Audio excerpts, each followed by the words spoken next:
Let's reconvene the meeting. The next item is number 18 under public hearings, brush abatement program. Do we have who would do their staff report? Yes, Vice Mayor, I do have a brief presentation to share with council. Oh, Let's see, let's just make sure. Can you see my screen? Councilmember Willie is back, I think. Yeah. Okay, so the brush abatement program is different than the Cupertino weed abatement program. It is managed in tandem with the Santa Clara County Fire Department. Wildfires are a growing community problem. They present a danger to people and properties within the city of Cupertino. And County Fire has the authority and responsibility to provide for life safety and protection of property. City Code Section 16.40.200 requires homeowners to maintain a defensible space by removing brush and flammable vegetation and combustible growth due to the steepness of terrain and other conditions. Wildland Urban Interface Area, or WUI, is where human development meets undeveloped wildland or vegetative fuels. The structures are adjacent to wildland vegetation as opposed to scattered amongst. The Cupertino WUI area includes primarily western portions of the city and homes within the foothills of the Santa Cruz Mountains. Property owners must provide a 30 or 100-foot zone around all structures. This creates a buffer between the home and surrounding vegetation to protect the structure from catching fire. The homeowner is responsible for completing any required work, or the county will assign a contractor to complete the work, and the cost of the work provided will be charged to the homeowner's next property tax bill. For the noticing and inspection schedule this year on February 25th, fire safety regulation packets were mailed to all residents within the designated high fire hazard zones. On April 1st, property inspections began. Properties determined to be out of compliance received a notification left at the residence, and a follow-up letter was also mailed to the property owner. On May 24th and 26th, property re-inspections took place for properties that were out of compliance at the time of the first inspection. And on June 9th, properties that were still out of compliance after the second inspection were mailed a public hearing notice for today's hearing. The action before you this evening is to conduct the public hearing for objections by property owners added to the list of properties that are non-compliant in removing brush, and to adopt Resolution 22-077 ordering the abatement of such public nuisance and potential fire hazard. And County Fire Deputy Chief Hector Estrada is available for any questions that you might have. And that concludes my presentation. Thank you, Kirsten. So I see a hand up from the public. So the public has 3 minutes to speak, and before the first speaker finishes, if anyone wants to speak, please raise your hand by then, or you can email your comment to the city clerk. So Deb and Jim Ticey.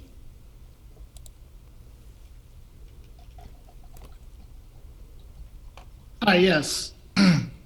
My name is Jem Ticey, and I am calling on behalf of my parents who have lived in Cupertino since 1968. They are elderly in their late 80s right now. My father has dementia. My mother has been challenged with technology lately, and therefore was not able to navigate a Zoom call like this. So I'm calling on her behalf. I just found out about this today, and that's part of the story. The fact that they're not quite at their prime led them to not really know what was happening on this topic up until this last week when they got a notice. And they were confused about the notice and tried to seek help, and found out that the only way they could avoid, I guess, some fines was to show up at this meeting and explain that they do agree with the program, and that they plan to do the abatement, and that they plan to do the abatement within the next week.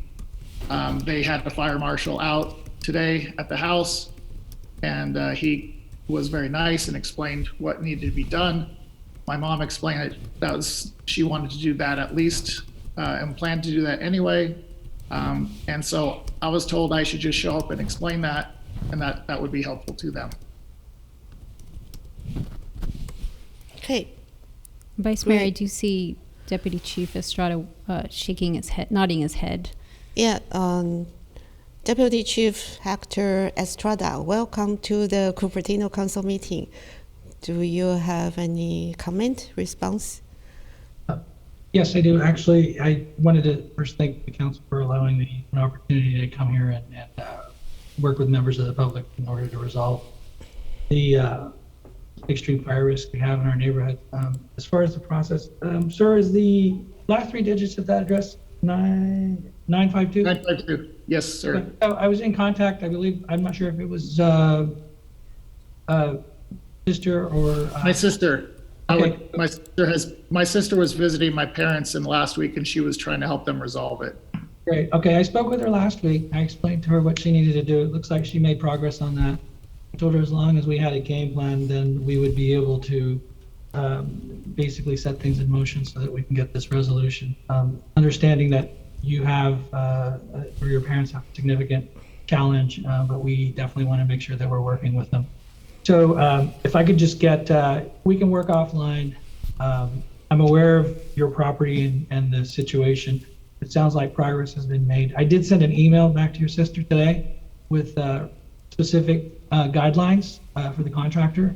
And based on what you just said this evening, the fact that you can have it resolved this week, I think there's an opportunity for us to figure out a solution that'll work for both sides and get that property to the point where it needs to be. So if you can contact me either by phone or email, or I'll email you, then we could get the time set up for that work to be done, and I can have someone there the following day to verify it, so that we can get this resolved. Does that sound agreeable to you? That sounds great. Excellent. Then let's see, I will send your sister another email asking for your contact information. And if you can call me tomorrow morning or send me an email in the morning, we can touch base. Sure, sounds good. Okay, great, thank you. And Thank you. for the record, we're going to work on a resolution for that. The property will remain on the list, but I think that we can get it resolved. It won't be forwarded as long as we can hit that milestone date of Friday. So the property will remain on the list, but then they will not be fined, right? I think they were afraid that they will be fined. I'm going to be forwarding the list on Friday. Yeah. So get our resolution, their property will not be on the list. Okay, and then will there, I think for the weed abatement, a property will remain on the list. Once it's on the list, it will remain for 3 years. Does that not apply here? That does not apply here. So the process essentially is that if it is sent to the county weed abatement approved contractor, it at that point becomes on a watch list, or it remains on the list for 3 years. The fact that it's not referred over would keep it off of that list, and it won't be subject to that extra scrutiny for the next 3 years. So if a property owner doesn't have children who could take care of this, like in this case, if the county took over and do the weed abatement, what will the county usually charge a resident for the work? A fee schedule is included in the attachment. I believe it is. All right.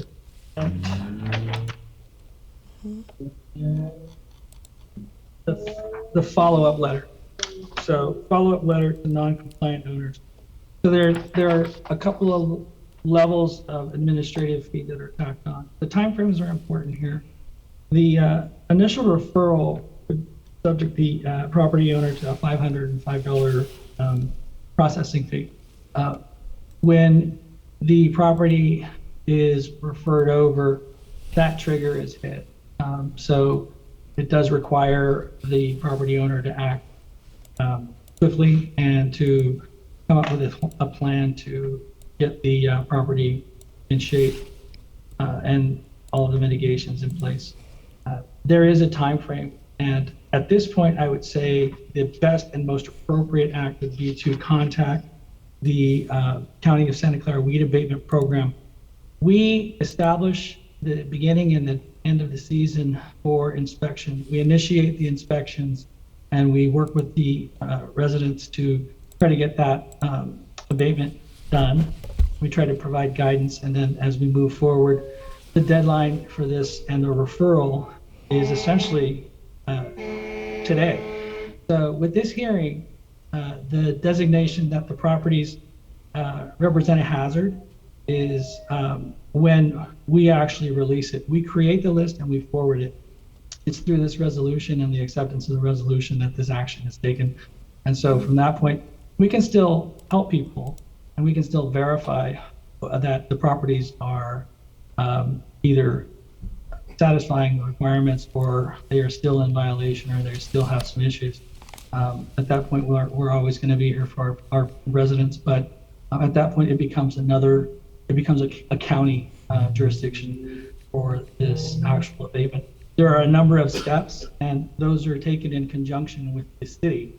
So if there is some time before that process starts happening, and by time I mean a couple of weeks roughly, but I would say the best option here would be once it's referred, the weed abatement program department would be where they would be working with the resident too. Their goal is not to find people and to bring hardship upon the citizens. It is essentially to achieve the compliance and the safety that is built into the 4291 and the fire safe regulations and quite honestly, the defensible space, which specifically is for properties and the protection of properties. Mm-hmm. So at that point, if there are options that either are at the city level or at the county level, those would be things that they could be asking for. Yeah, thank you for clarifying that the goal is really to help people to become compliant so that everyone is safe. It's not to put penalties on people. And thank you for doing all that you can to help people. Do anyone has questions? In these situations, it's very important that a couple who may not have the mobility or there may be other barriers, that the property is safe. So those types of things, they kind of complicate things. You know, we do want to have a heart, we do want to help, but we also need to make sure that all of our citizens are safe. Councilmember Moore, and then Councilmember Willie. Okay.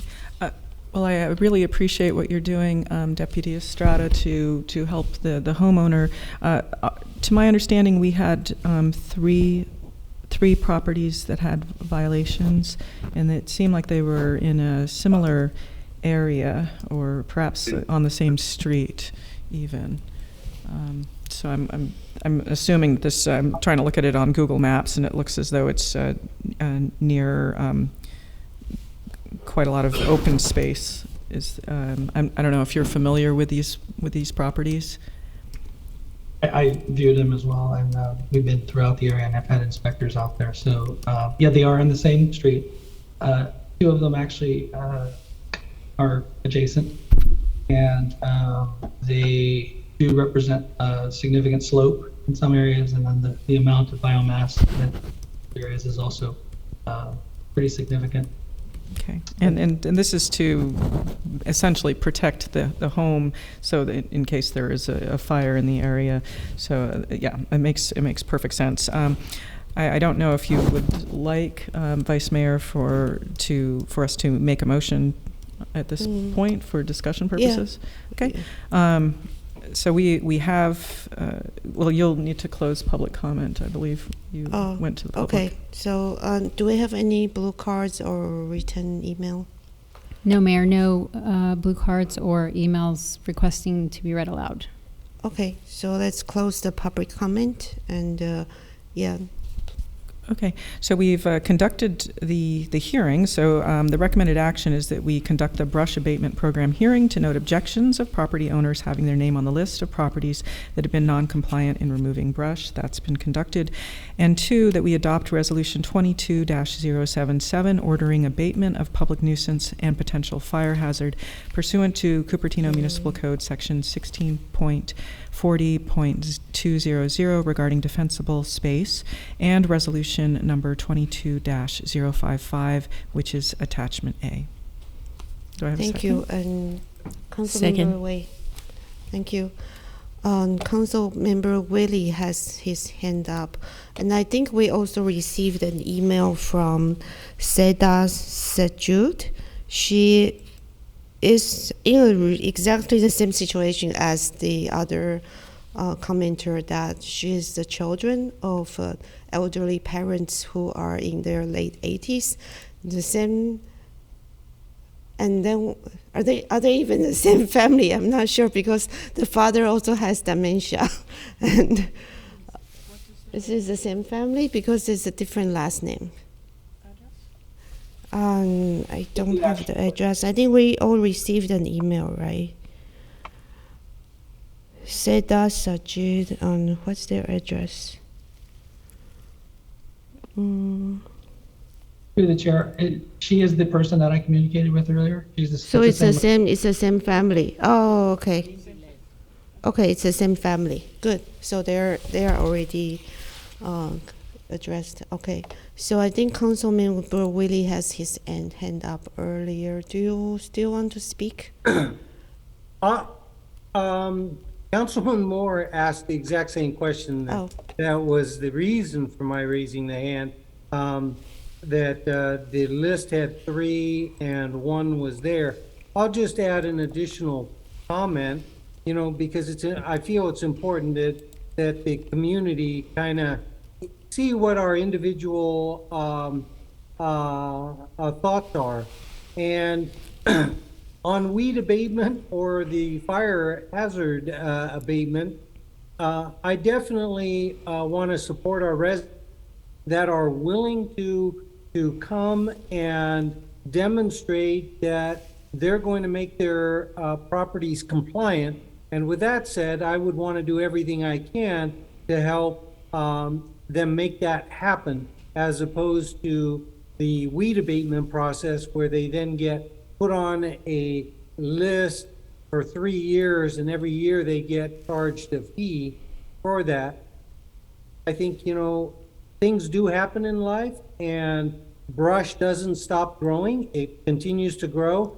And if it's just, not realized that it's at a fire hazard point and it's brought up to them, they come to the city council and they work with the fire department and resolve the issue. I'm definitely in favor of that win-win situation. So great to hear. If the third house on that list is not here tonight, is not working with the fire department, then I am okay with the fire department proceeding with their standard process, which, take care of the fire hazard if it's not resolved within whatever their is. So I'll leave it at that. That's my comment. Thank you, Vice Mayor.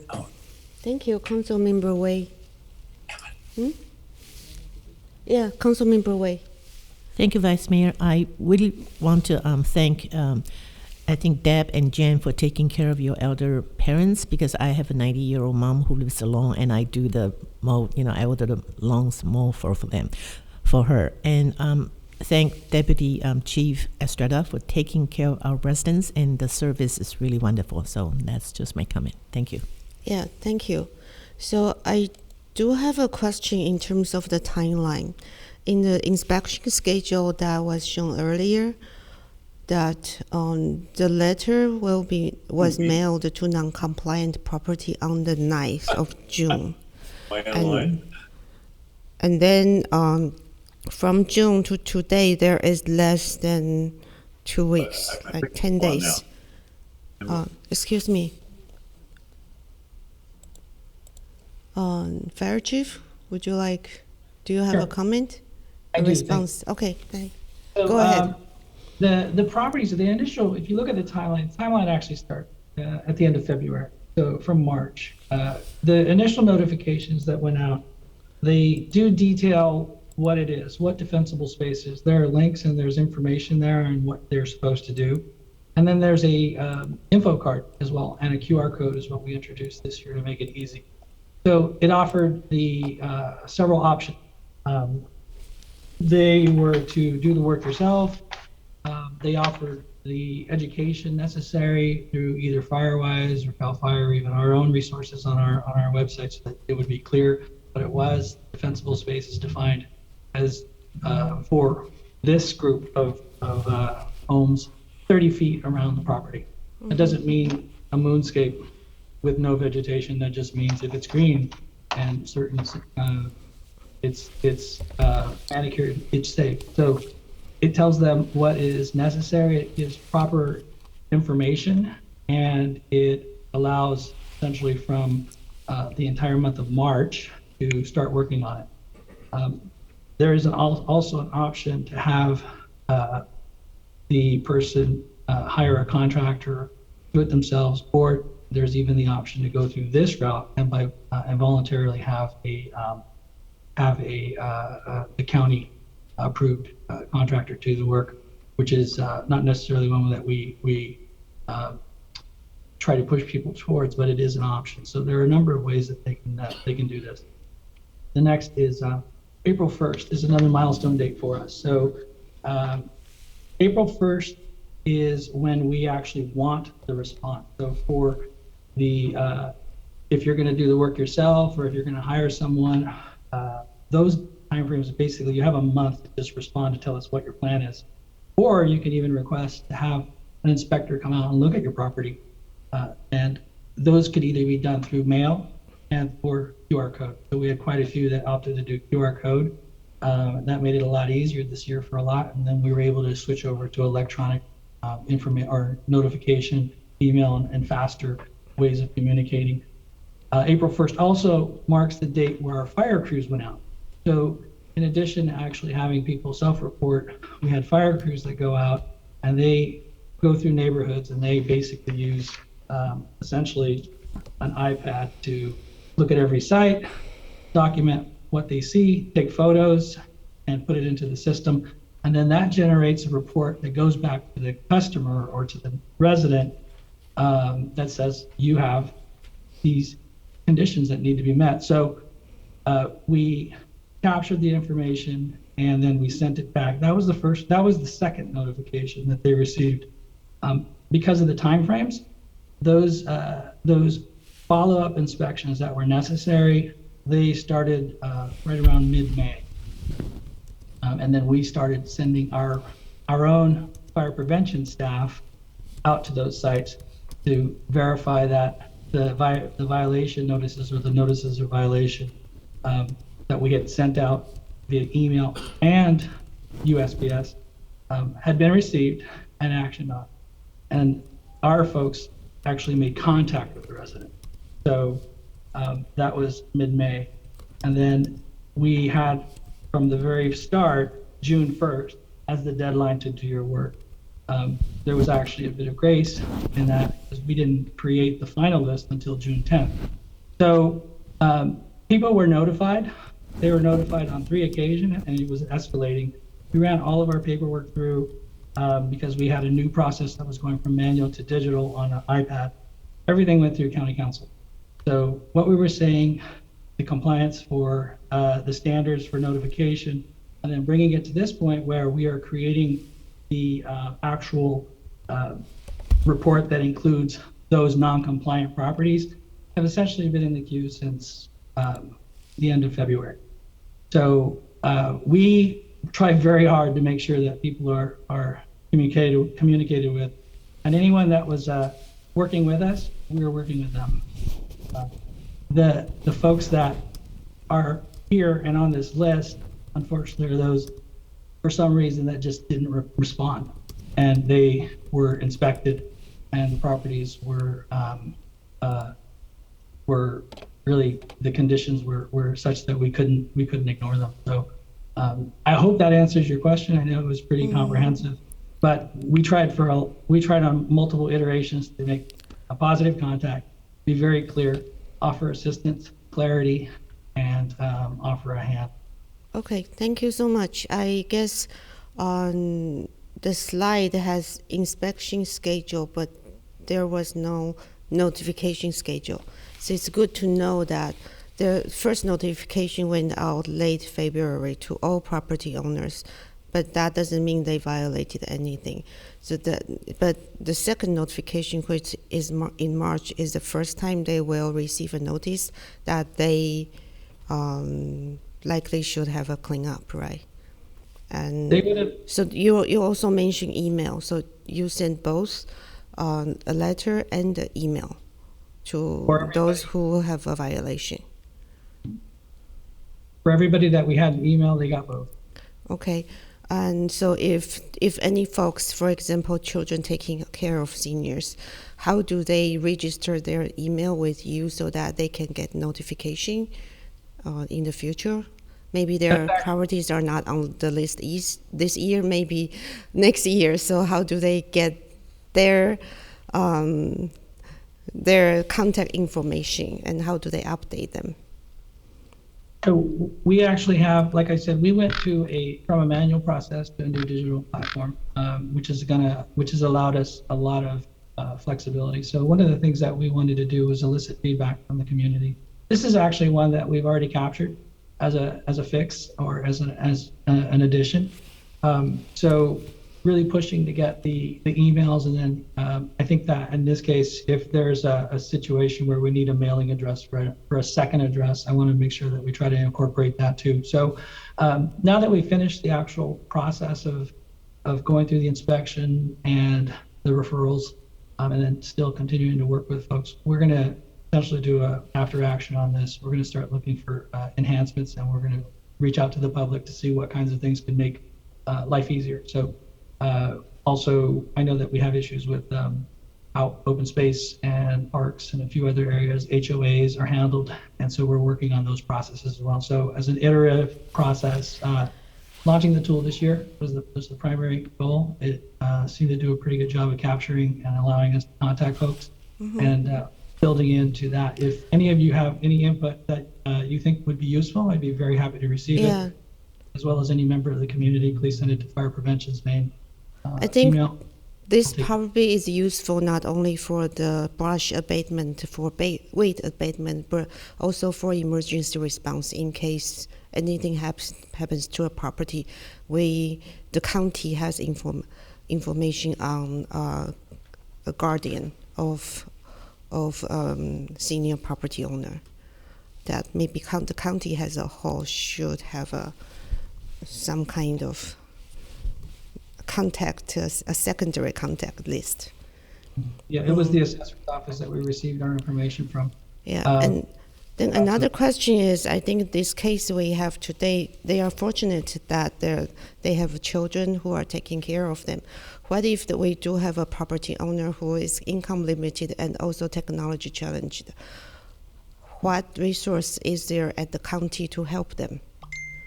That would be one that I would refer to the county brush abatement contractor. I know that they are also willing to help and look for opportunities to help those residents who need it. And I think that with regard to any of those, that's why we ask for people to let us know what's going on, because we are able and willing to work with folks. It once again is not, you don't get on this list if you talk to us and you work in progress. We are interested in finding solutions. The spirit of this is not to push enforcement, but for someone like that, we would definitely have to look for some outreach. We would be looking for collaboration with the cities and or any other organizations that could help. And then we'd probably have Firewise or some of the other communities. We, out of 9,000 inspection that we were trying to manage this year didn't get a single request that was an income-based or this hardship type. So we didn't actually have anyone reach out to us with this specific problem. And I would argue that even the one tonight does have a solution because there is family. So as we dealt with it, as it came up, we would look for options, and we definitely would reach out, to cities, to Firewise, and then also to the county to see if we can provide some kind of assistance. Because the goal would be they would be the biggest in need, so we would be looking for that. Specific answers, I don't have one, but a lot of options exist, and we have a lot of partners that we work with. So with that, hopefully somebody would be able to provide us a solution that would help out. And I know that in some circumstances there may be an option for some kind of field crews or some other resources that are available in the area to assist. So, I mean, just in case someone is income challenged, does the county has any program that could possibly waive the fees or help pay for the fees of the contractor to fix the situation? So we do fix the problem. I can reach out to the county's the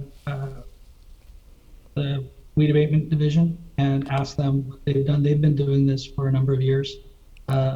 And if there's a solution that they found in the past that would assist a resident in this situation, I'm sure they would have one that I could forward to anyone here. Thank you. Yeah, if you can get back to us on that information, that would be great. Any other questions? Should I send it to the fellow council members? No? So I think we have a motion on the table. Let's have a roll call, please. Councilmember Moore, Aye. Councilmember Wei, Aye. Councilmember Willie, Aye. Vice Mayor Chow. Aye. The motion carries with Paul absent. Thank you so much. Thank you, Deputy Chief Strata. It's really nice working with you. Thank you for coming. Thank you all. So next item 18, consider accepting accounts payable for the period ending December 20th, 2021, continued from June 7th, 2022 agenda. Do we have any presentation? Yes, thank you, Vice Mayor. We have our Economic Development Manager, Tina Kapoor. She's going to be presenting. Thank you, Jim. Good evening, Vice Mayor and council members. Let me just share my screen real quick. Okay.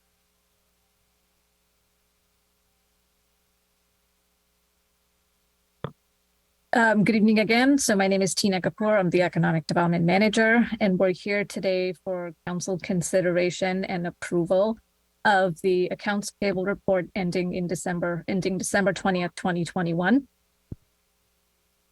And so just as background, on March 15th, City Council had considered this report and directed staff to provide more information on payments made by City to the Cupertino Chamber of Commerce since 2015. So several departments worked on gathering this information, and there was quite a bit of time that was spent in reviewing, organizing it, and we thought the best way to present this would be to sort of break this information on payments down into three categories, three areas, which are payments, festivals, and meeting space. So an overview of the total payments made for invoices that were received from the chamber within the time frame. They're listed here, and they're broken down by fiscal year. So the details of this breakdown on the amounts that are listed are provided in the staff report, which is attached to this agenda item. And so the city has paid the chamber a total of $218,197.91. And these payments have ranged from $9,500. Excuse me, it seems the slide didn't forward. Oh. Advance it right now it's only on the first page. Oh, I'm sorry about that. Hang on, let me start again.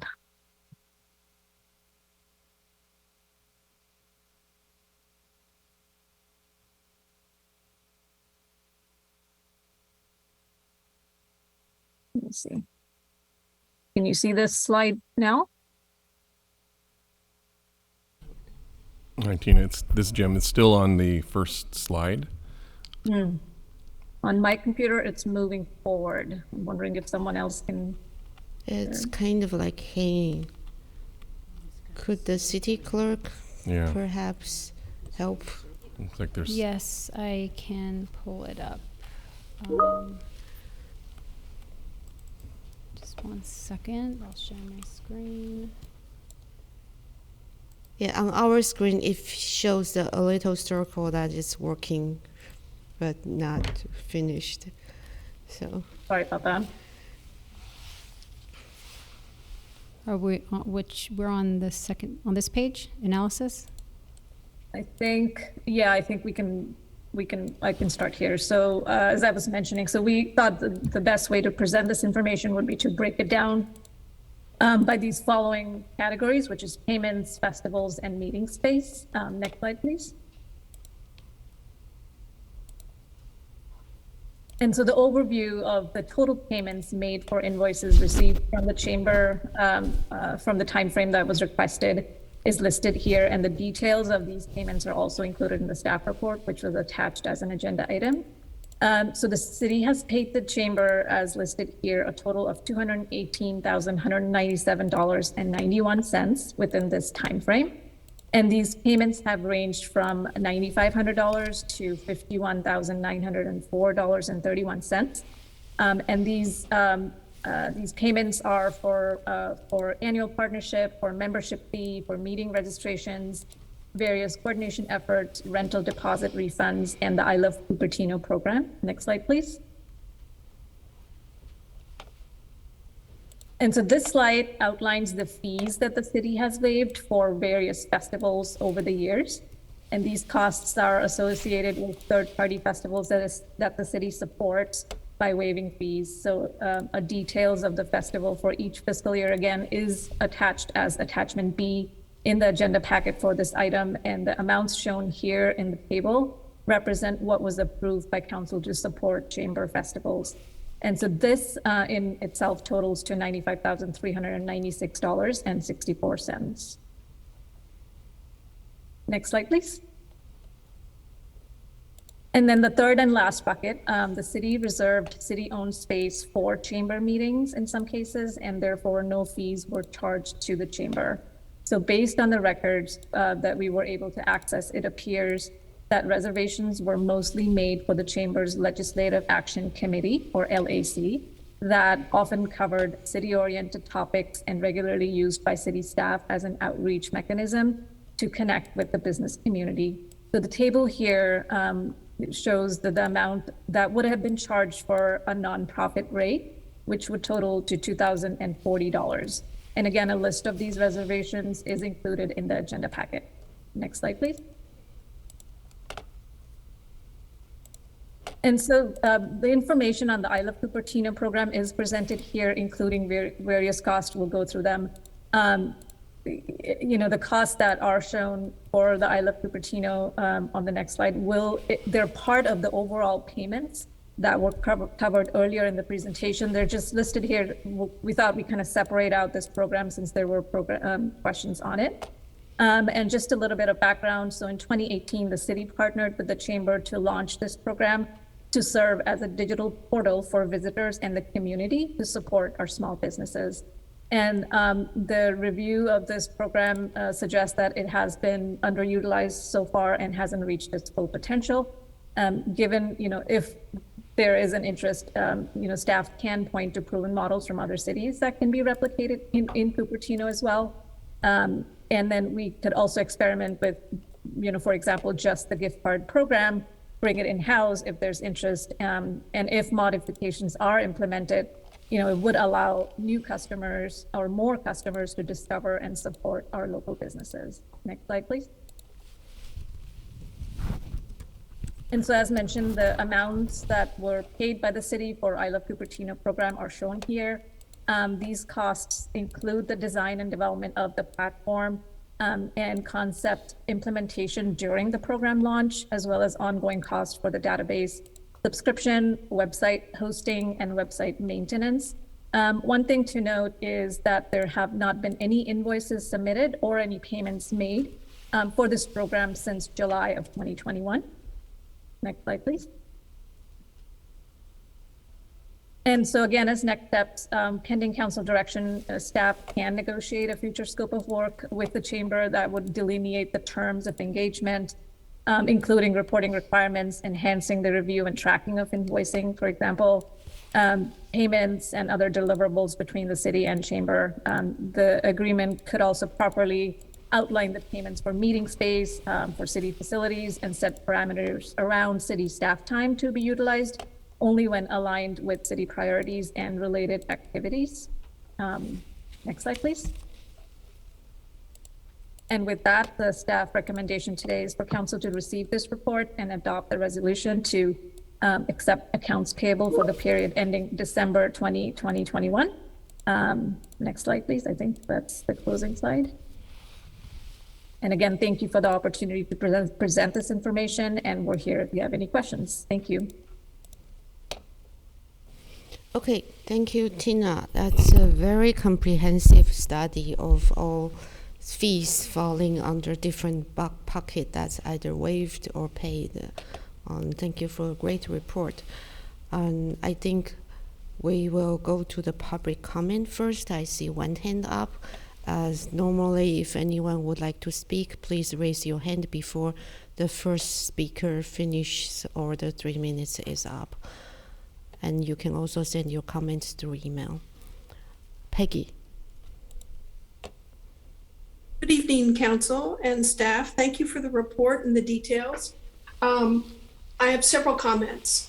The city spent $65,170 for a website that has bad links, chamber-only information, not events happening in our city, west side only list of parks, links to unknown organizations. Part of this cost was for maintenance of the website. But when I accessed the website on May 11, 2022, the copyright specified 2019. At the bottom of one of the pages, it reads that the website, including the calendar, is updated by many organizations and volunteers as a community service, yet we're maintaining it, we're paying for maintenance. I have several different questions I'd like answered. The city paid for logo concept and design, so does it own the logo? The city is paying for a data subscription. What is it? How much is it? Who's it registered under? Is it also used for chamber purposes? Member management subscription for business directory called Membi. Who is it registered under? Is it also used for chamber purposes? What is the high? These are things on the website. My request, stop the website work by the chamber and don't continue it. Transfer all subscriptions that we've paid for directly to be under the city's name. Clarify what a nonprofit is, and don't make agreements with organizations that are political lobbyists. Thank you.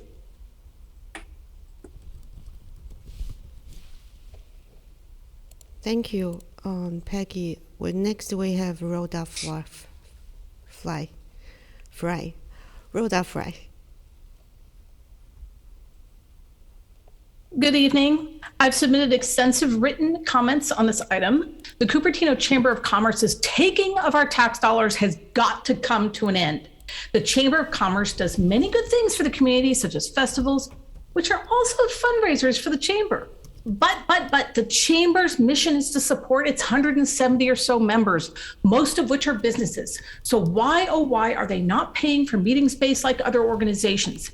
And that space has been used for Legislative Action Committee meetings that are not necessarily aligned with the majority vote of your constituents. And should they pay the Cupertino nonprofit rate or the Cupertino business rate?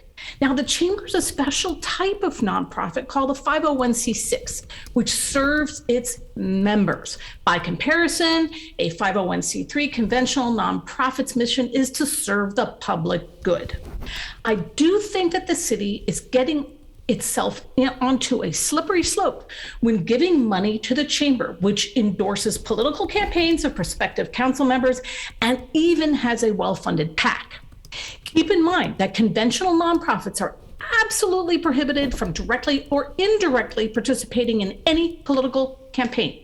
I don't think that City Council should be approve funding of an organization that gets involved in political campaigns in order to advance the needs of its members. Now for the I Love Cupertino website, which was trademarked by Cupertino City Council candidate J.R. Fruin.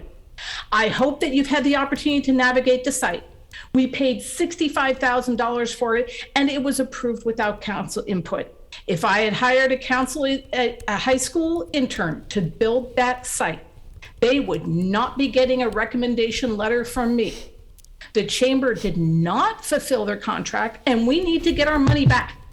The site has broken links, misspellings, and favors chamber events and its members. Looking for coffee? You won't find Phil's. Looking for a jeweler? You won't find the Shane Company, but you will find 3 other jewelers in San Jose, Saratoga, and Milpitas. You can buy a gift card that you can redeem only at 11 merchants. Only 4 parks are listed, and the link to more parks is broken. Enough is enough. Stop the chamber's freeloading and give our $65,000 back. With respect to funding festivals, how much should we be paying for the chamber's money-making ventures? Thank you for having this item on the agenda and for looking after our dollars and cents. Thank you. Do we have any blue cards or emails? Vice Mayor, I did receive an email Yeah. from Rick Kitson. Honorable Mayor Paul and council members, during the June 9th, 2022 meeting of the Cupertino City Council, a council member expressed the views that funds raised by and for the Cupertino Chamber of Commerce, a 501c6 nonprofit organization, were redirected and allocated to a political action committee or used in election campaigns. This mistaken view has also been shared by other council members at other public meetings. As this view is shared on the record, therefore, it is fundamentally important to indicate that this assertion is verifiably untrue. By chamber business practice, chamber bylaws, the laws of the state of California, and the Internal Revenue Service Code, the Cupertino Chamber of Commerce maintains the highest fiscal standards and allocates all proceeds to chamber programs, projects, and operations. To be very clear, chamber membership dues, earnings, and any other income have only ever been used for the Cupertino Chamber of Commerce, its members, and many other local small businesses served by our organization. This includes individuals and organizations for profit and nonprofit organizations alike. There is perhaps some confusion with the Cupertino Chamber of Commerce Political Action Committee, PAC. The Cupertino Chamber PAC was a separate organization with its own governance, its own mission, and with its own very well-documented sources of funding. While I understand there is some history between members of this council and the Cupertino Chamber PAC, that PAC no longer exists. With the significant changes and challenges experienced by our residents and by our local business community, Cupertino Chamber of Commerce services and priorities are addressing changing circumstances. The Cupertino Chamber is working hard to maintain and promote sustainable economic viability in Cupertino while we slowly come out of the pandemic and deal with the dual challenges of inflation and possible recession. Respectfully yours, Rick Kitson, Executive Director, Cupertino Chamber of Commerce. And that is all, Vice Mayor. Thank you. Vice Mayor, Yeah. if I may, I just wanted to note that both the staff presentation and public comments were quite wide-ranging. But what's been agendized is accepting accounts payable ending December 20th, 2021. And that accounts payable does include the Chamber's annual contract first installment. That's a payment of $8,000. And so certainly discussion that relates to that payment and any services that provided to that payment would be appropriate. But I would recommend that council limit the discussion to what's agendized, which is that accounts payable. Okay, but the staff presentation was pretty extensive. Yes, I recognize that. So maybe a better way is to postpone this item or reschedule this item as appropriately noticed as so that it really aligns with the staff presentation and the topic we should be discussing. I think the question is whether council would like to consider the accounts payable, or if it would like a broader discussion of the Chamber of Commerce. I think, I don't think there would be any reason to bring accounts payable back, because staff has already fulfilled its obligation under the applicable resolution by bringing it to council. So I wouldn't recommend bringing it back again. That makes sense. Jim, would you? No. Excuse me, he just said what I was going to say, so thank you. So, yeah, I think Chamber of Commerce does provide a very important service to our business community, which is essential to the well-being of Cupertino besides the residents, who are very important. However, transparency and accountability are essential. I am sure that in the very beginning, when they started this payment, it was well-meaning and it was for good reasons. But then over the years, maybe the reasons have changed, and then but because there is a lack of agreement, that's why this issue has been brought up. So I think the question is, what do we do today in terms of the accounts payable? Any comment on that? Councilmember Moore. Okay, thank you. I do want to comment on And I see Councilmember Willie's hand up, so you'll go next. Okay, thank you. So with regards to the Cupertino Chamber of Commerce, they have a number of businesses within their directory, which are just a fraction of the total number. So while they do support their own members, you need to understand that in light of the small number of members that they have who pay the membership fee to belong versus the over 2,400 licensed businesses that we have within the city. And I did include the entire list within the written communications so that we can understand that. Now, this item was pulled because it said it was an installment to the contract with the Chamber of Commerce, and I tried to locate that contract through the agreements in our city records, and I requested staff to provide it also, and it turned out that there was no contract. And then while these records go back to 2015, the handshake agreement for this contract, which apparently wasn't written, and it apparently was a verbal contract, but no one seems to know what it was for, goes back for decades, in fact. So if you were to go to the resolutions, which is where the accounts payable are stored, if you go to resolutions and simply type in Chamber of Commerce, the various payments to this non-existent contract show up. So I think I personally can't accept the accounts payable for an item which we have no idea what we paid them for. And I thought there was some kind of rule that if you are billing the city, that you need to have actual work that you're billing them for. It's not, you don't simply send an invoice without having something to substantiate what you're charging the city for. And I'm hearing the word partnership. Does our city make verbal agreement partnerships with lobbying organizations, and we just write them a check? Is that how we do business? I've also turned in the public records request for the invoices associated with many of the payments. So my recommendation would be that the city staff continue to look around for the contract which they paid this money on, and that this item would get continued until they can locate it, and perhaps give some history going way back. I happened to notice back in 1957 that the city council agreed back in the minutes to allow the city clerk to provide secretarial services for the chamber, which I thought was highly questionable.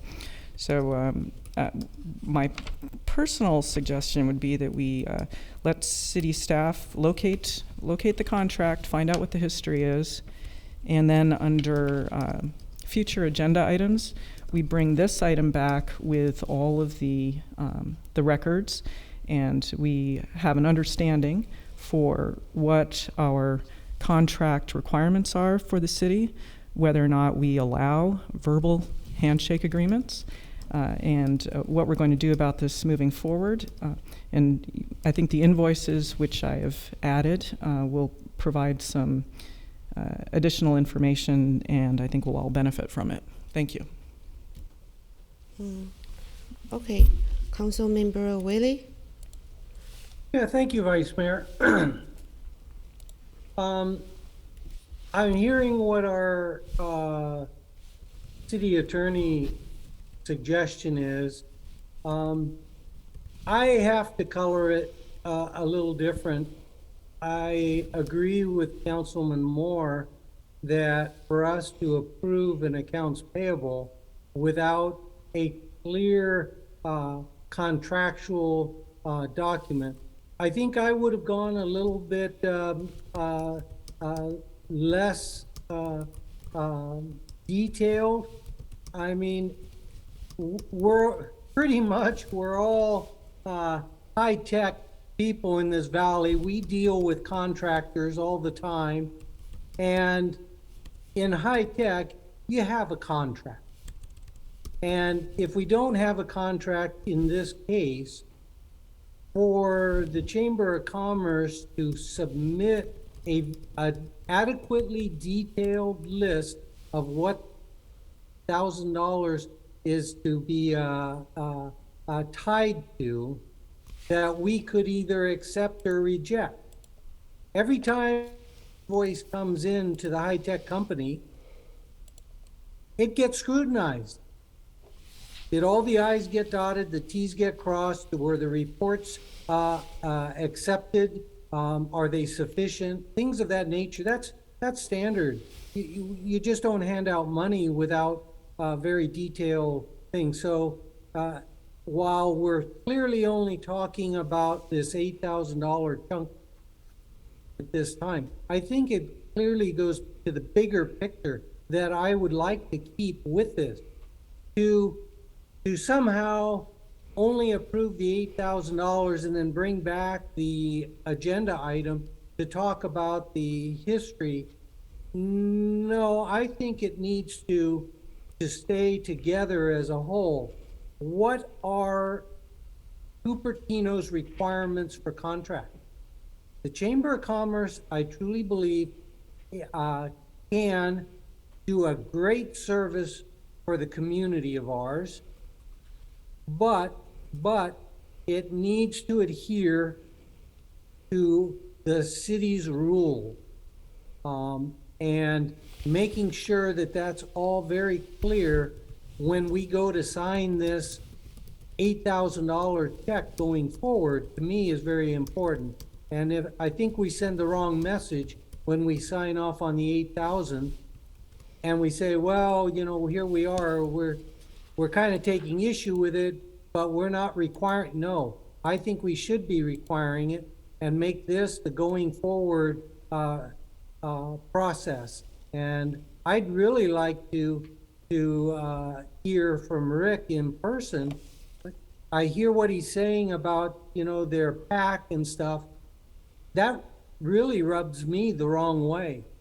If this organization or any organization is going to come into the community, to the Cupertino community, they have to be equitable to the full community. And if they're going to say, well, we're only going to worry about large developers and their interests, I can't say that this city should be any part of that. you know, and to say that one organization can do this and do that, and they're somehow going to have a wall between them in their building, no, it doesn't work that way.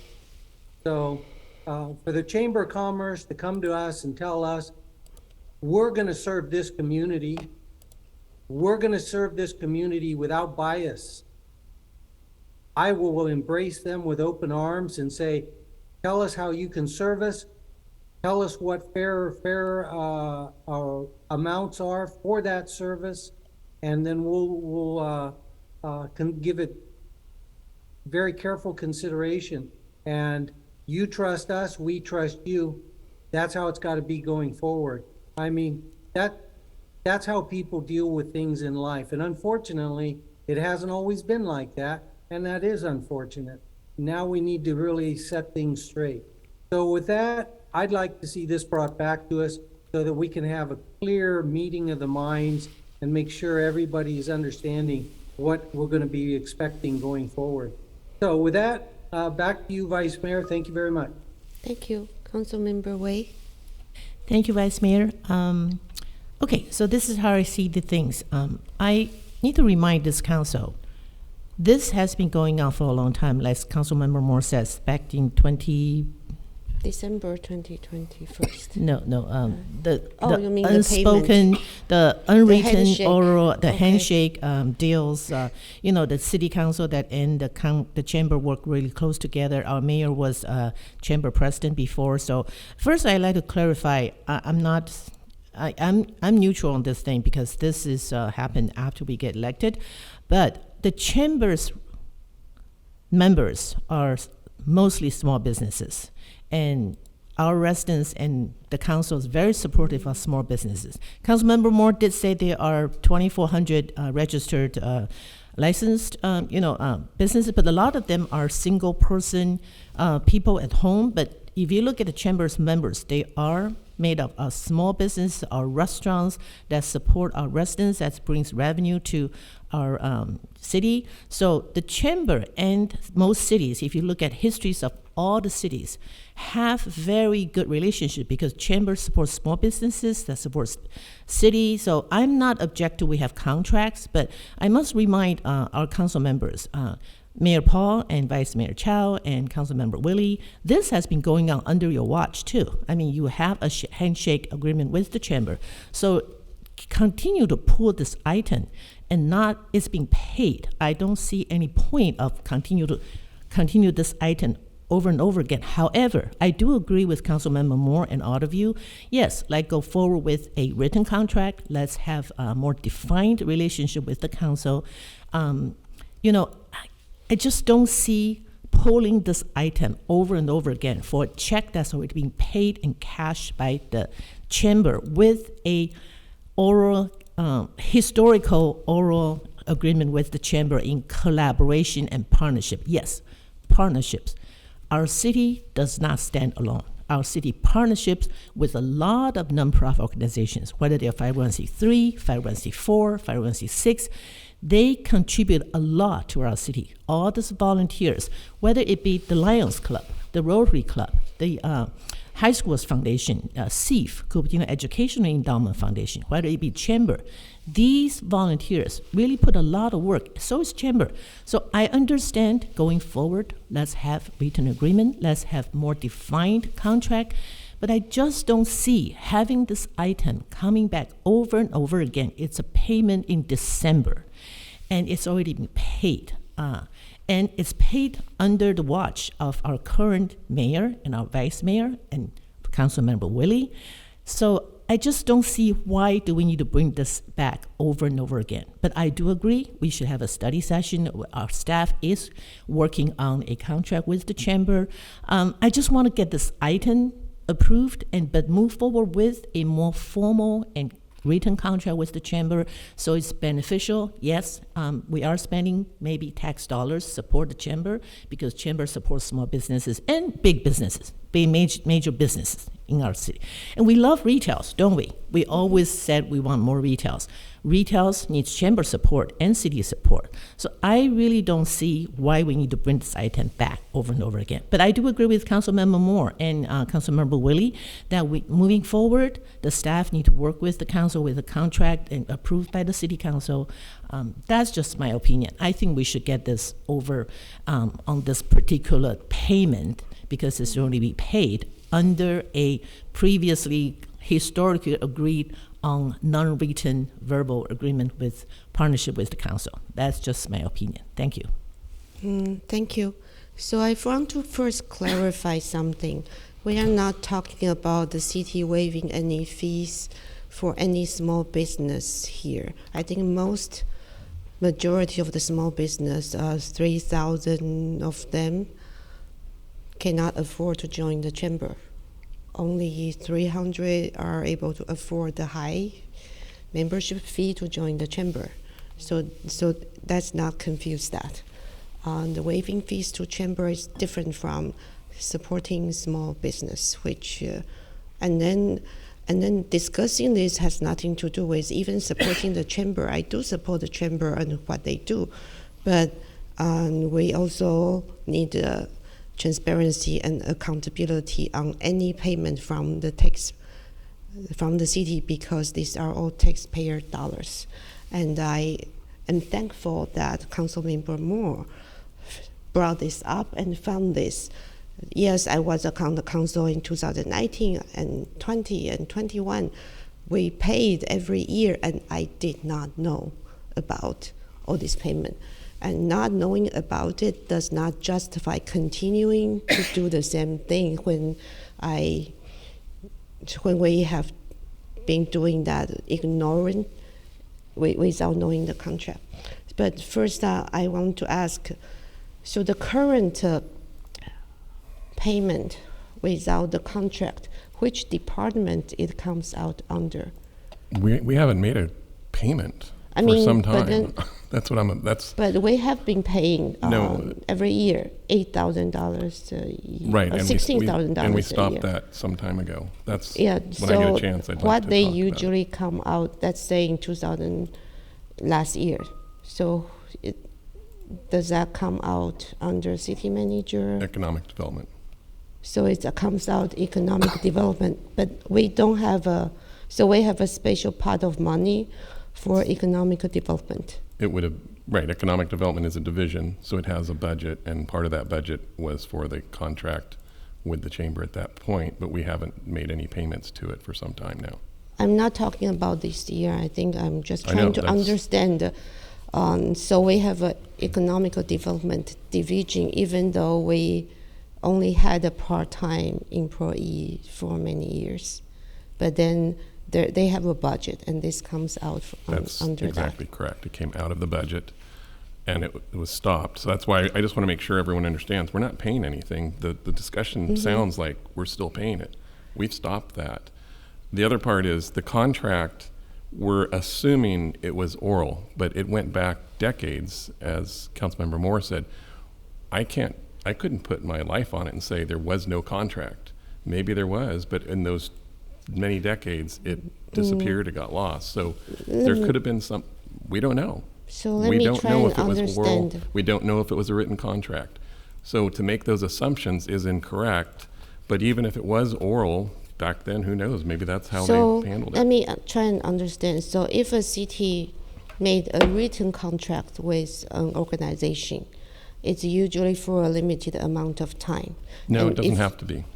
It could be an And evergreen. so, and then if the contract is, let's say, assuming it's for a limited number of years, and then if the contract is not renewed, and then the contract then will be invalid, right? That would be correct. But So there- it should come back to the council for approval for renewal.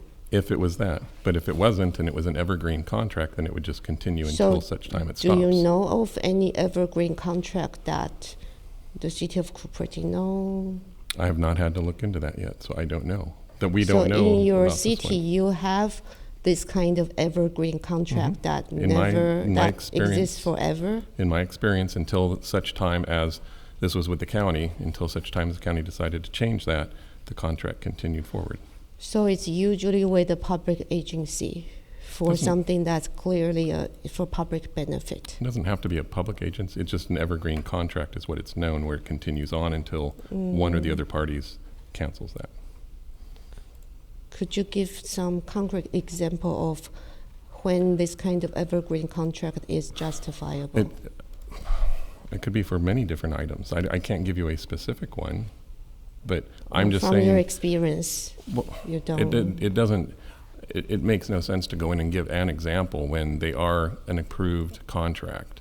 We don't know. We've spent more money on this going back and forth already with staff, and now we're going to keep coming back for an item that has been paid, and it makes no sense. If we want to come back with a study session, let's go do that one. But right now, this makes no sense to continue down this path of holding up what's already been paid. They've cashed the check. It's something that we've presented, and now we're continuing to go down a path that really doesn't fit the AP model, in my experience, doesn't fit what was on the description. So let me try and understand. Why does the accounts payable have to come to the council for approval? Why doesn't that just go through? So there's a resolution that governs the payment of checks by the city treasurer, which is the admin services manager by code, is the same position, and it requires that that checks paid by the treasurer come to council for ratification, are presented to council for ratification. It doesn't require council to necessarily approve the checks, and certainly, there's no requirement that council approve this AP in whole or in part. I think the question is whether bringing it back again will add more information to council to make that decision as to whether it should approve it or not, or whether you have the information that you're going to be able to rely on to make that decision, and you're able to make that decision. So what's on the table is whether to ratify this payment. So I think the code exists for a reason. So is there any kind of reasons usually people might not rectify a check? Otherwise, why this step exists? So I have looked at this, and I have not found any legal consequences for not ratifying a particular payment. I have not found any case law or statutory authority that would suggest that there are legal consequences for a decision one way or another.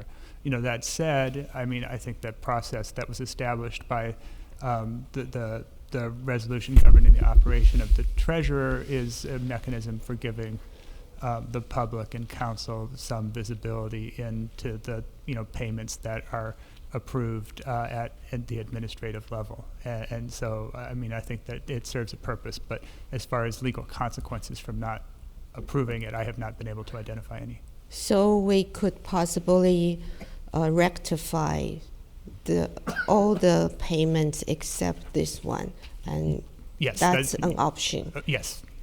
Okay. Thank you, Councilmember Moore. And then I see Councilmember Whaley's hand up. Okay, thank you. So it minimizes the issue if you look at one single payment, and I think that one of the issues that City Council probably has historically is that if you look at the payment register, it says the first installment or the second installment to the city contract with the Chamber of Commerce. And when I looked at that, I just assumed it says there's a contract. There must be a contract. There's got to be one, of course, right? Otherwise, this payment register seems rather fraudulent to me. Okay, so that's why I started looking to find the contract and was surprised that I didn't. But let me show you the invoice.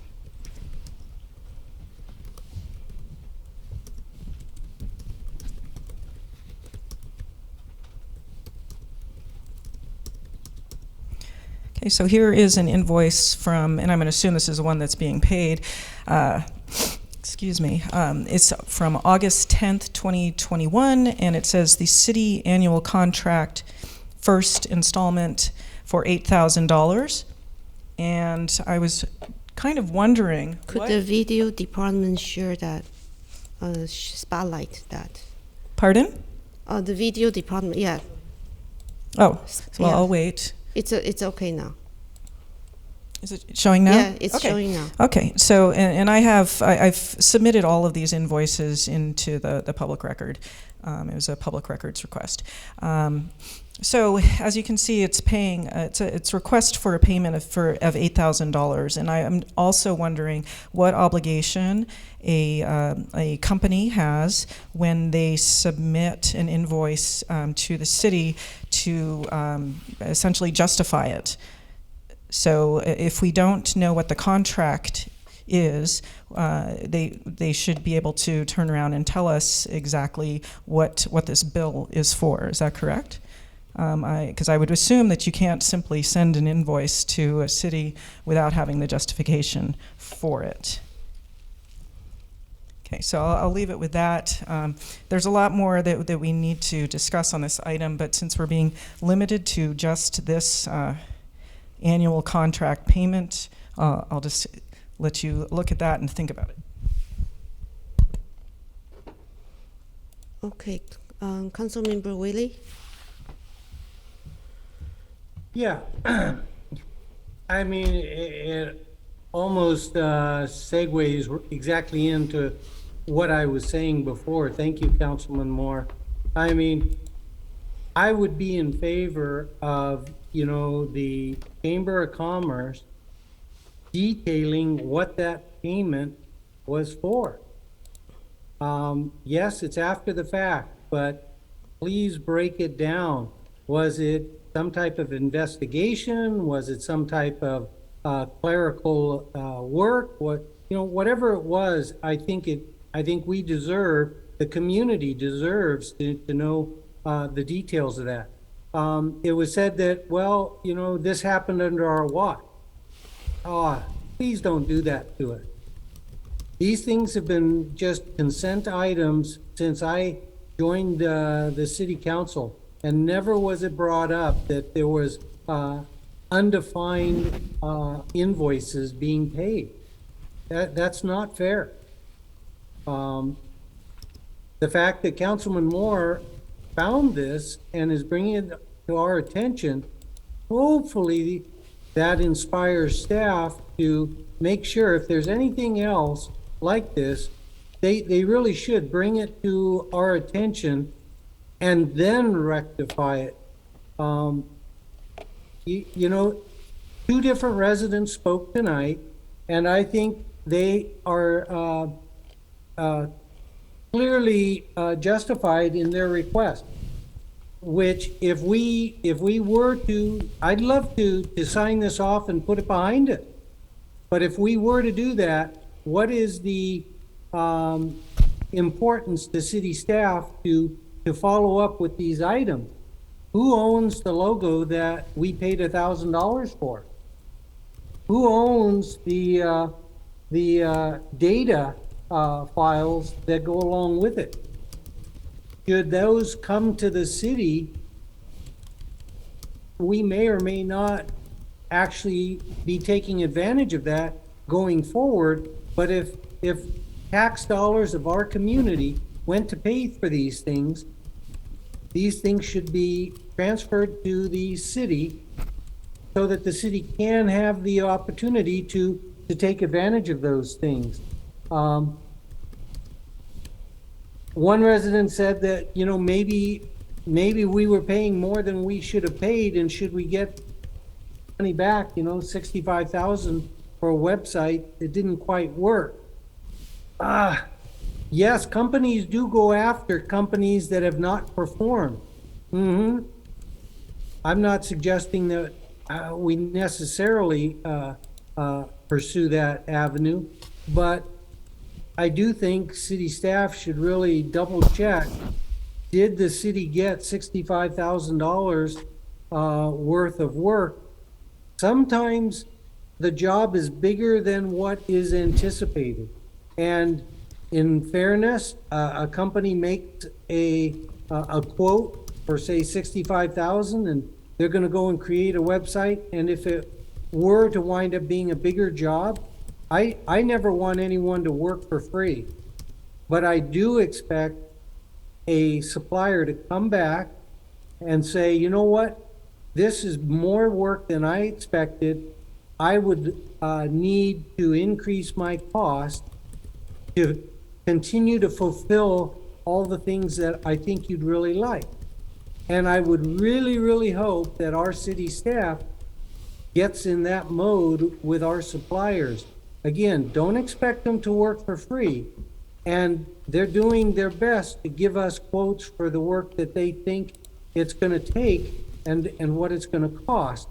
But we, in my view, we truly need to be holding ourselves and our suppliers to a level of professionalism that would be reflective of here in Silicon Valley with Apple in our back door or in our backyard. So again, I'd love to move this thing along, but I'd really like to see these questions answered first, and just bring it back to us, answer the questions. If you answer them sufficiently, I won't ask any more questions. And at that point, I'll say, great, let's move on. So, okay, I'll leave it at that. So sorry. Tina, I'm sad that you're finding this in your ballpark. The previous econ development coordinator, was here during this. You weren't, so you're kind of left to kind of deal with it. Yeah, unfortunately in life, we all have to pick up the pieces sometimes. So thank you for your work, Tina. And Hello, thank you. Councilmember Moore. Okay. Thank you, Councilmember Willie, for bringing up the previous economic development manager, and I do feel like Tina unfortunately inherited some of these issues that I think they're very interesting with regards to various policies which we need to be discussing. But what your comment reminds me of is the HDL contract, which went over the contract amount, which was related to the same individual. And so I'm wondering, what is it about that contract that got flagged versus this contract we're looking at?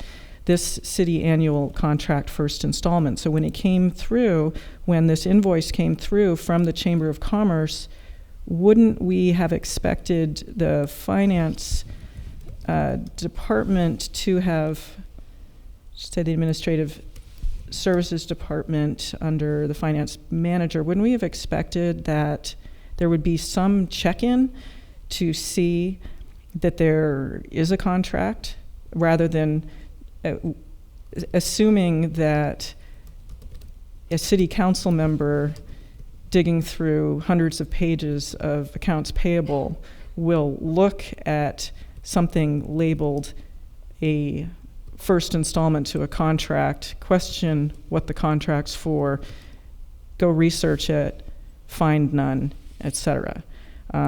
It would seem to me that this is a staff responsibility and not a curious council member's responsibility when there's so many.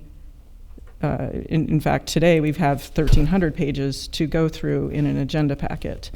So I would like someone from staff to explain what the process is to tie a payment request to a contract when it's claiming that there is a contract, and how this failure came to happen.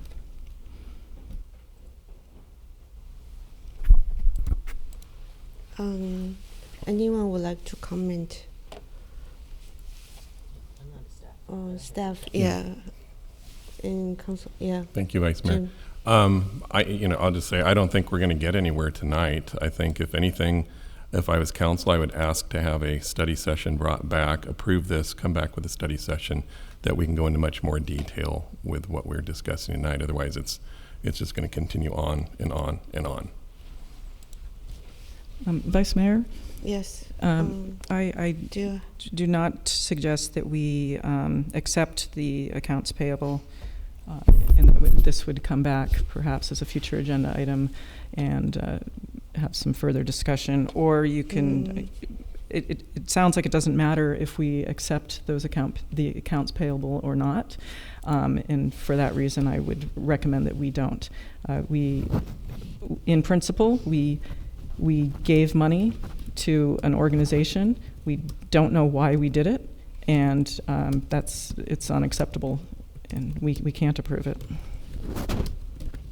Okay. Yeah, Councilmember Wei. I think Councilmember Moore has made it very clearly, even starting from a couple of meetings ago, that this needs to be looked at, and I think staff is looking at it, and I do recommend that we do have a study session on this. I do not agree with Councilmember Willie said that because it's a consent calendar, that this council was not responsible for it. I read, and I believe Councilmember Moore does too, every account payable, every item of it, and I ask plenty of questions, basically just to educate myself, what's this payments for, what's that payments for, and so that when it comes up next time, I would not ask it again. As for the chamber's payment, I think the staff made it very clear, they probably cannot find the original contract. It could be an oral contract, a written contract, or perpetual, but I get it. I think the staff get a very clear message that this needs to be a study session, and the future, any payments that's going to be going to the chamber needs to have a formal agreement. And I do not think this is staff's fault, because the council over the years have approved it over years, many, many years. So I do not want to put this on the staff, because I do believe it is under the Economic Development Director's budget, and the council or the previous council, even with Vice Mayor Chow and Mayor Paul and Councilmember Willie on it, have a good relationship with the Chamber of Commerce, and recognizing that the Chamber supports businesses, which is business is very important to the city with economic development and also serve our residents. I'm not going into details. I just want to go back to our Attorney Chris's comment. Yes, it doesn't matter whether we approve it or not, rectify it or not approve.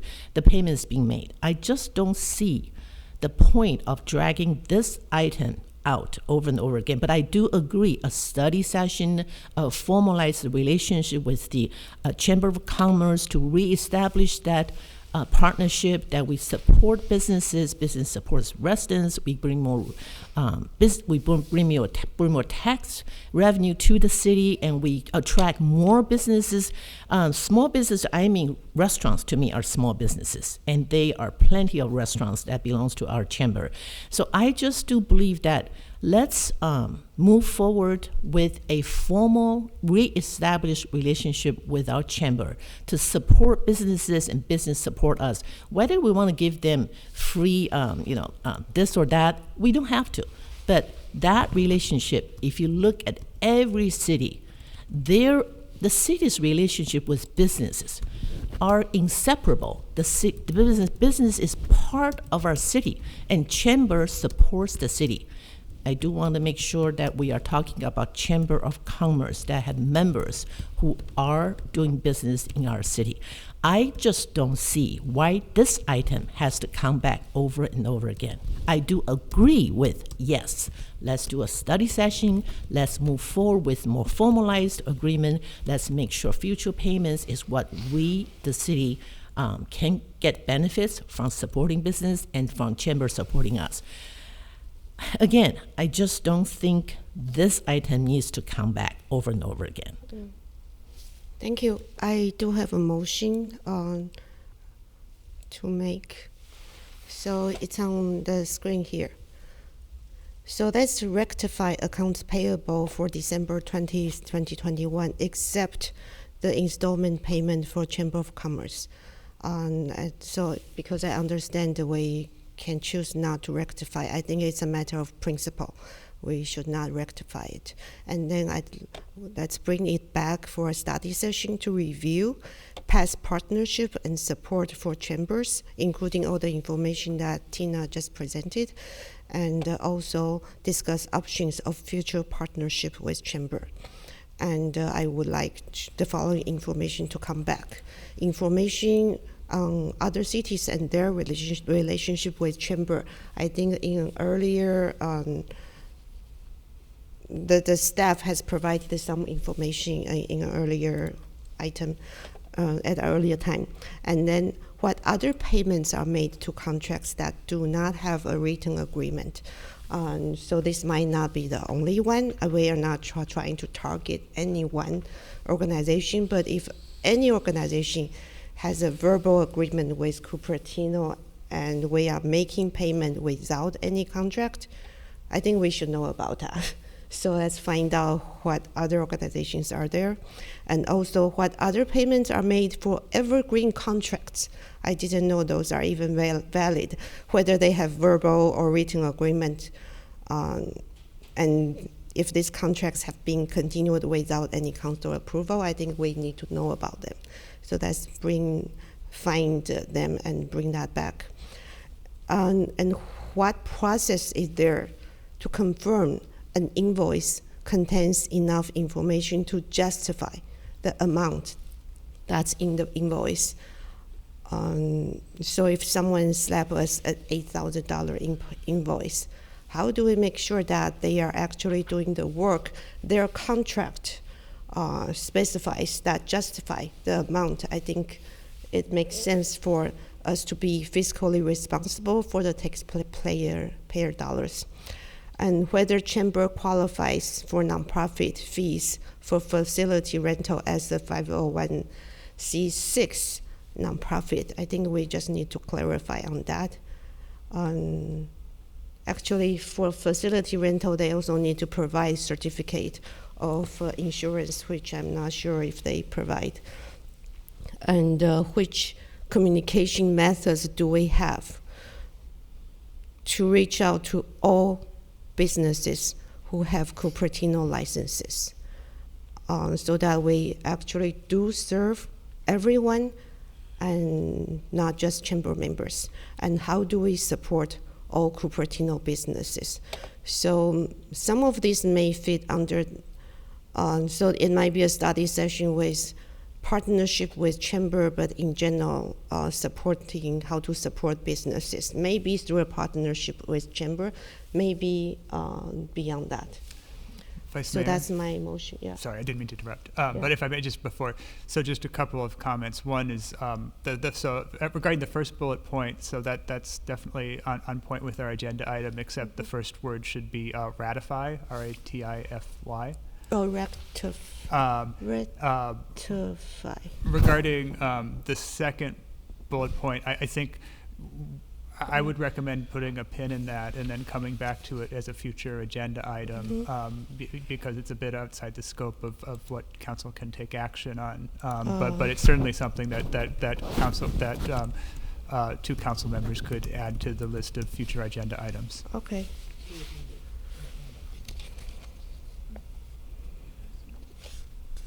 Yeah. May I make a comment, Vice Mayor? Yeah. Okay. Oh, sorry. You said rectify. R-E-T. R-A-T. R-A-T-I-F-Y. R-A-T-I-F-Y, ratify? Yes. Oh, okay. Yeah. Councilmember Moore.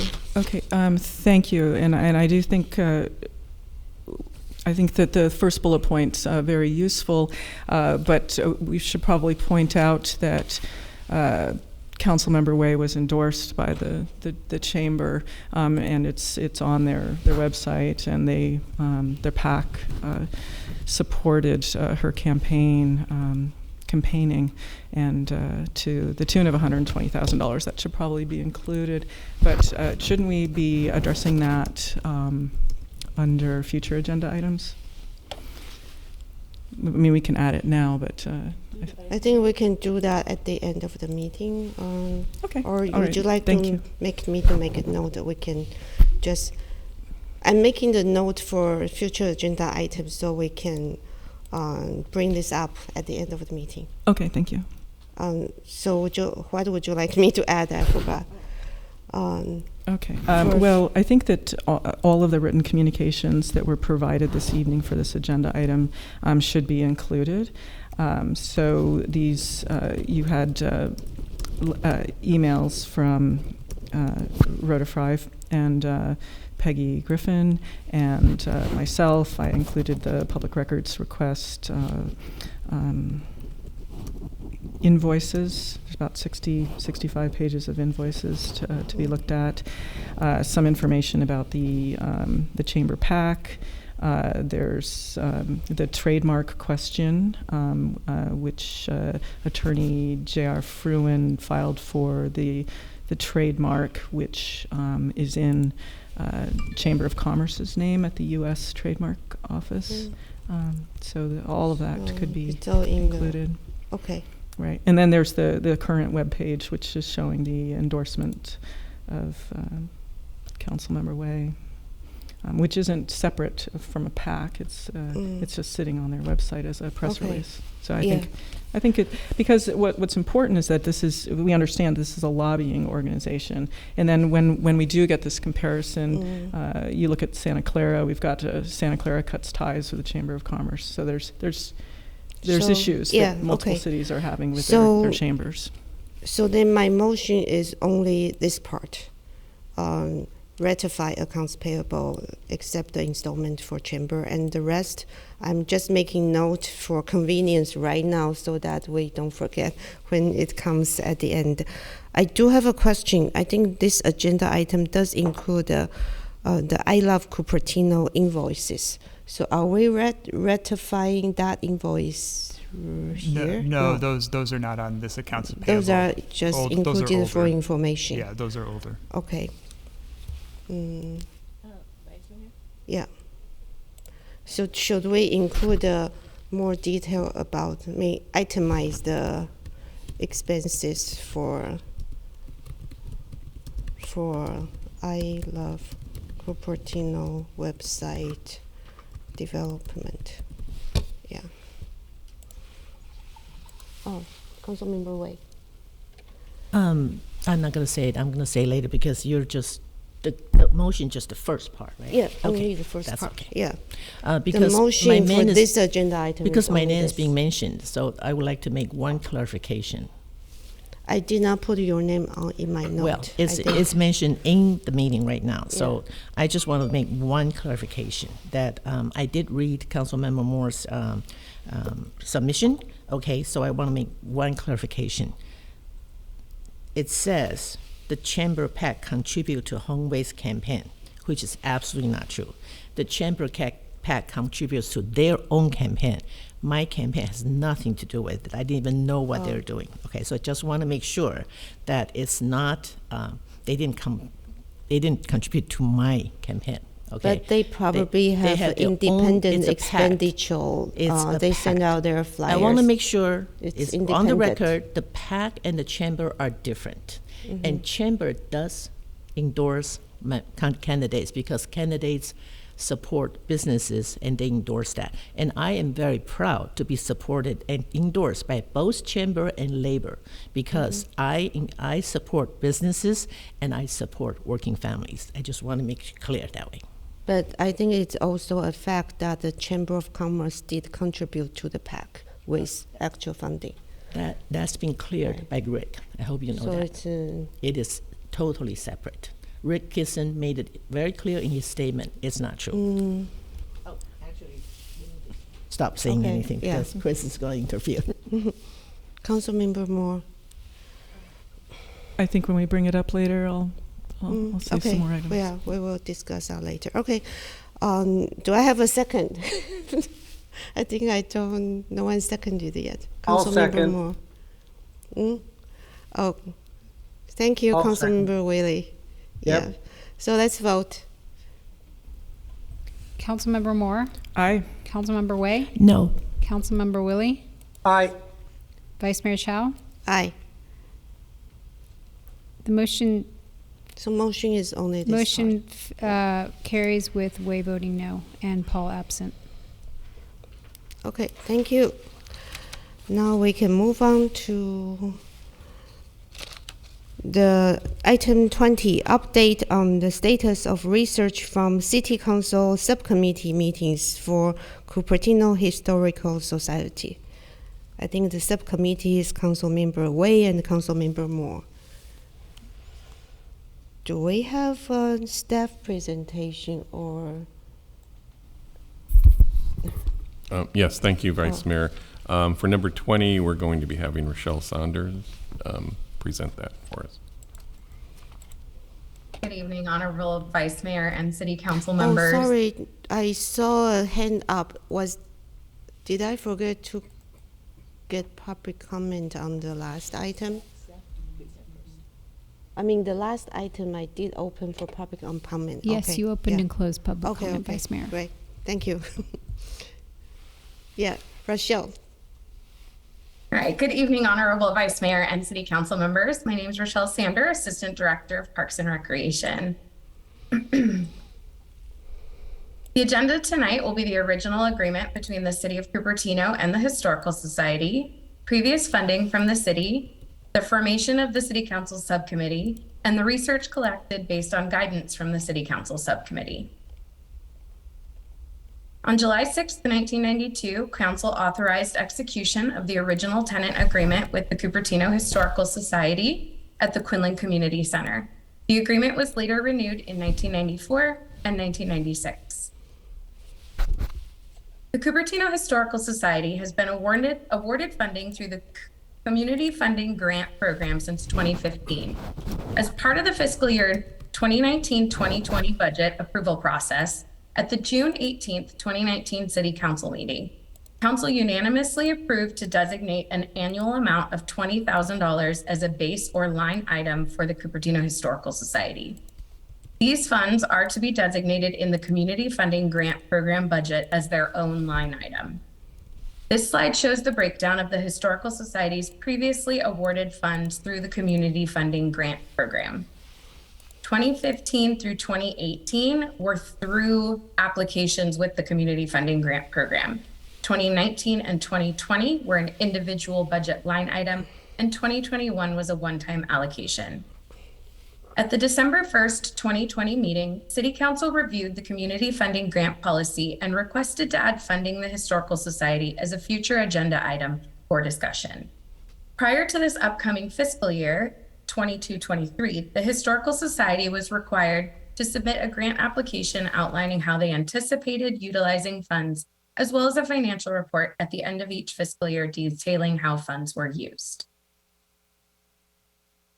As a part of the Tuesday, June 4th, 2021 City Council special meeting, Council unanimously decided to form a Council subcommittee comprised of Councilmember Moore and Wei to discuss with the Historical Society the purpose of the monetary allocation of an ongoing budget line item of $20,000, acceptance of Council subcommittee members' ongoing attendance at monthly board meetings at the beginning of the calendar year, and Council involvement and working together on the future direction of the Stockelmeyer and Snyder Hammond House properties, and direct staff to come back for Council consideration at a future session.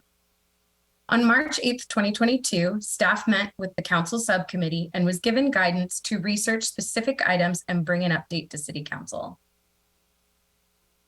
Staff has compiled a comparative analysis of other Santa Clara County Historical Society relationships with other cities, prepared a historical funding report on how the Historical Society has used their funds during fiscal year 2017 to 2021, and the proposed use of fiscal year 2022-2023 possible funding. The difference between funding received as a budget line item versus funding received through the community funding grant process is mostly how the funds can be utilized. To receive funding through the community funding grant process, the Historical Society would need to meet the eligibility criteria from the community funding policy, whereas a budget line item allows the Historical Society to receive the funds after City Council budget approval and utilize the funds without the eligibility criteria. The subcommittee discussion items from the June 4th, 2021 City Council meeting were the purpose for the monetary allocation of an ongoing budget line item of $20,000, acceptance of council subcommittee members' ongoing attendance at monthly board meetings at the beginning of the calendar year, and council involvement and working together on future direction of the Stockelmeyer and Snyder-Hammond properties. Thank you for your time. Representatives from the Historical Society are here to help answer any of your questions.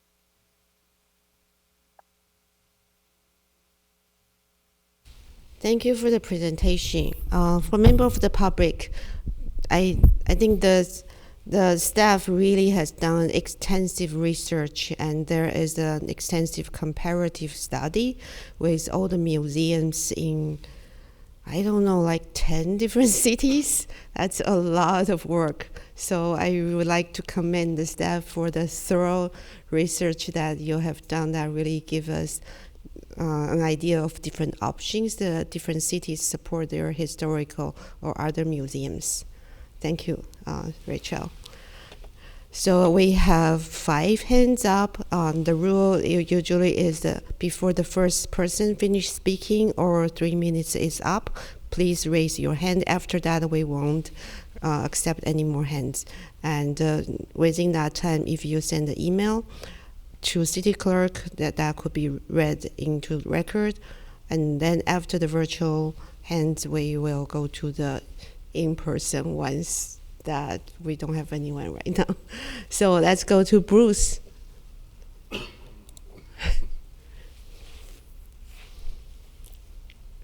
Hi, Bruce, welcome. Oh.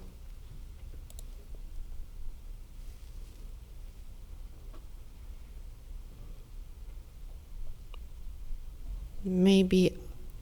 Vice Mayor, he'll need to press. Oh, so you might, there he goes. What's that? Am I unmuted now? Yeah, you're unmuted now. We can hear you. Thank you. I joined the Historical Society in early 2021.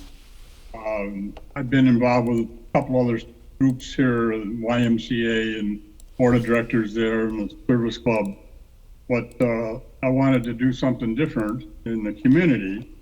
And my initial perception was that the Historical Society was kind of a, well, I don't want to say stagnant, but was kind of a laid back, not a terribly active group. But when I joined it, I discovered that I was grossly mistaken. My perception was completely wrong, that the Historical Society Museum, in my mind, are one of the best kept secret in the city of Cupertino. The society provides exhibits, lectures, classroom talk, the traveling trunk show to the local schools. They provide webinars. In fact, they had one on this evening. They sponsor a book club. They conduct local tours. They had one last week to Angel Island, open to the public. They have an active oral history project. I can go on and on and on about the things that the museum does. In addition to that, they are the sole repository for historical artifacts surrounding Cupertino and Cupertino's history. Restore historical papers, documents, pictures, artifacts, furniture, just a ton of stuff. I think we have like 5,000 items in the collection. It's staffed by a very dedicated small staff of all volunteers. It has one part-time paid employee. Compared to other local historical museums, which I contributed somewhat to the staff study on comparing it with other local museums, the Cupertino Historical Society Museum is grossly underfunded, understaffed, underappreciated, undersupported, and just underrepresented by the city in general. And I would like to say that anything the city can do, the council can do to assist the Cupertino Historical Society, I think would be a giant benefit to the city of Cupertino. Thank you very much for letting me talk.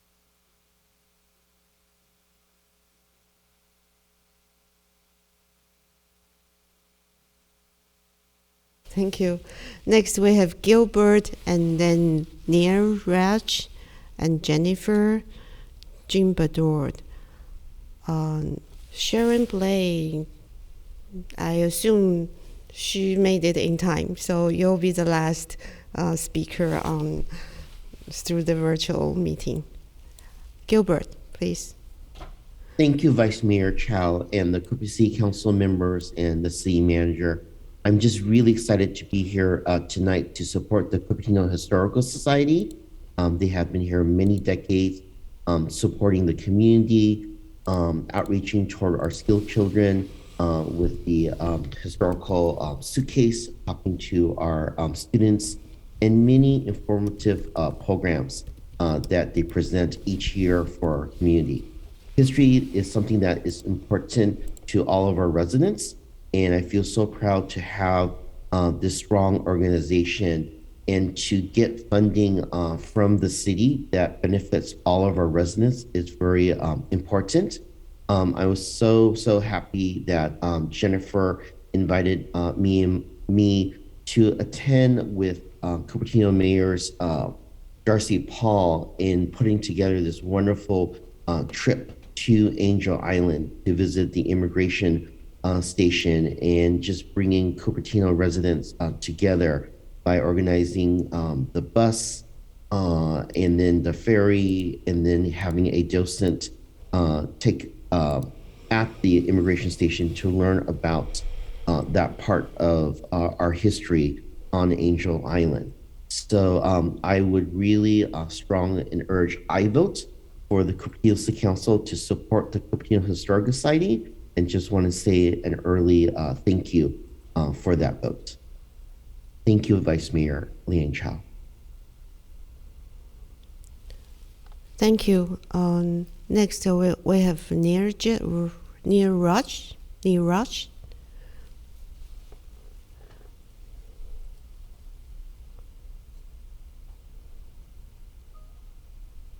Hi, everyone. Can you hear me? Yes.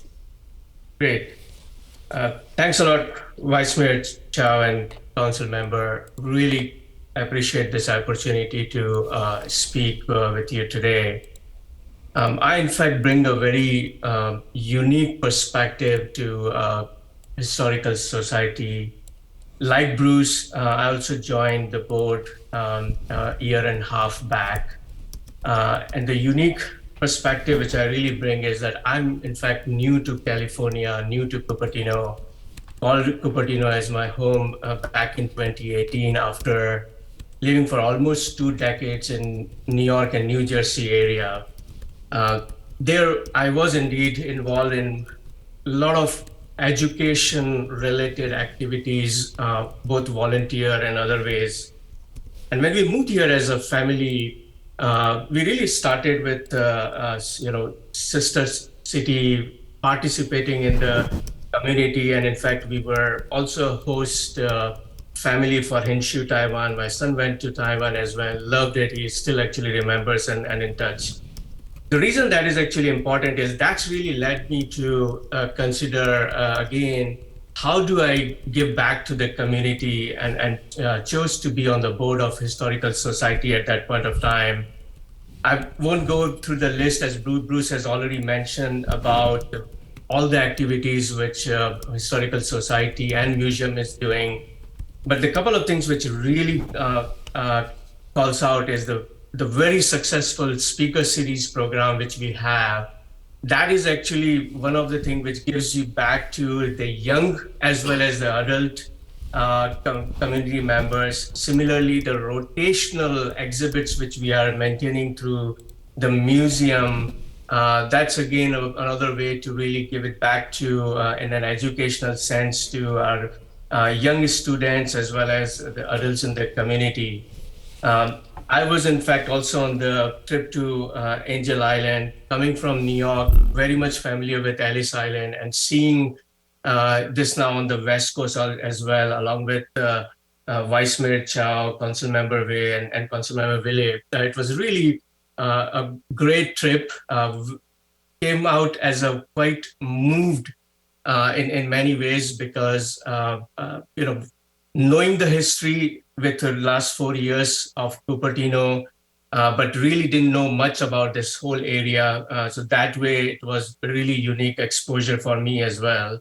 The one thing I would really like to also highlight is again, because of my perspective coming from a place like New York, Cupertino is a city which is really on the global map, mainly because of Apple headquarters, but also uniquely because of its own history here, which I've learned in last year and a half.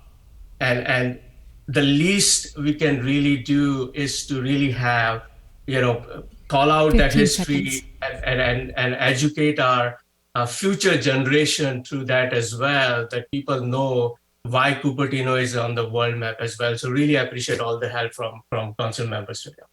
Thank you.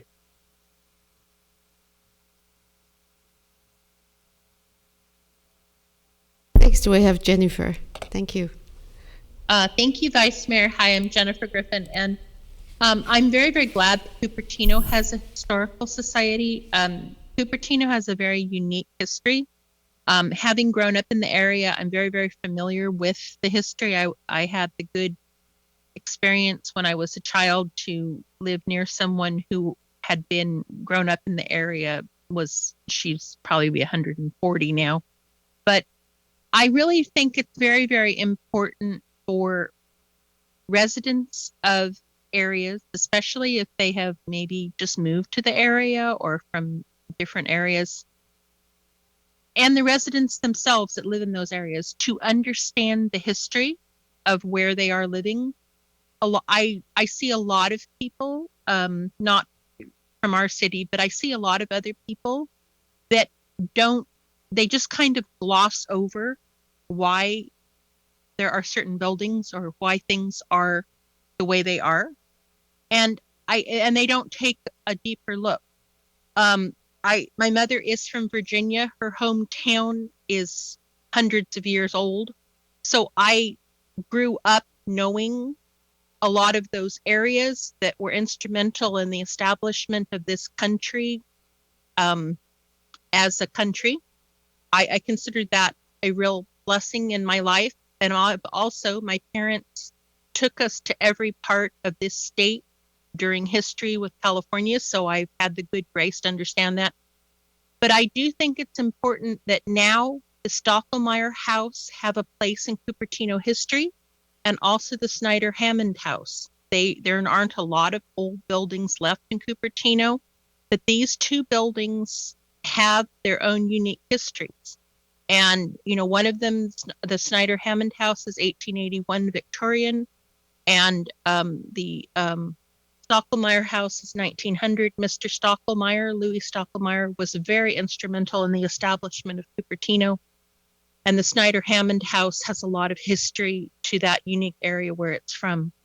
But I really hope that as we go forward, that there can be a blueprint for what we're doing with these two buildings, because they have fantastic things to teach the community.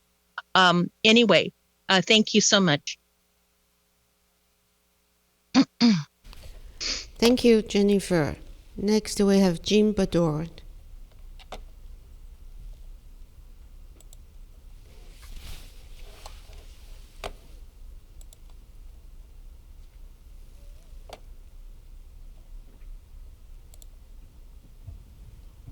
Vice Mayor Jean will also need to unmute herself. You need to unmute yourself. We cannot unmute you. Okay, here. Can you hear me now? Yes. Okay, thank you. Good evening, Vice Mayor Chow and council members. My name is Jean Bedord, and I am a Cupertino resident. I'm here. Oh, let me. Can I see the city clerk? I had a presentation. Yes, I will cue that up. Just one moment.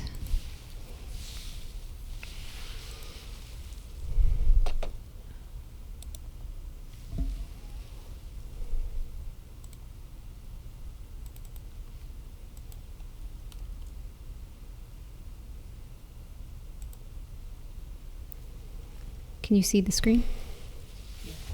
I can't see this. I can't see the screen. We can see it. So if you're on Zoom, maybe we can see it. Yeah.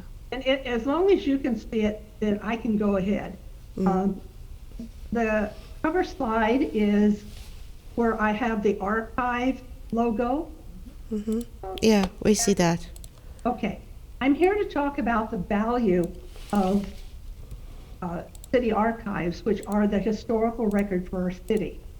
They've been overlooked for much too long, given that Cupertino was incorporated in 1955, about the same time as our neighboring cities of Saratoga and Los Altos. Next slide.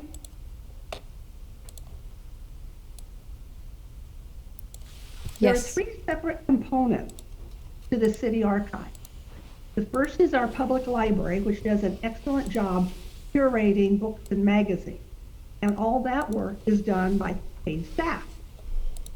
All other types of historical materials, the photos, the ephemeral materials, and historically relevant artifacts end up with the Historical Society. And that includes the signs that we just took down from the Cupertino market. And as our history deepens, the collection gets bigger. There's almost no storage at Quinlan Center, so the Society has to pay for a storage unit. And let's not forget that there are significant city archives from city operations, again, with paid staff. Next slide on the funding. Slide advanced. Can you see the? Yes. All right. The city budgets approximately $400,000 for additional service hours for the library. No one questions that line item, at least not in the 30 years that I've lived in this city. By comparison, the Cupertino Historical Society has had to literally beg to get funding each year, despite the fact that they've been in operation since 1966, over 50 years. It depends on volunteers to staff the Quinlan Center Museum and provide programs, rather than city employees. Next slide.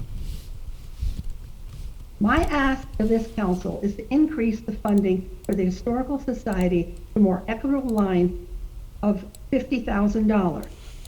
Council members say they value our history, so give the Historical Society the funding needed to preserve that history. You also say you value volunteers, so give them the funding that they need to provide additional services to the community. Thank you for your consideration. Thank you, Jean. Next, we have Sharon Blaine.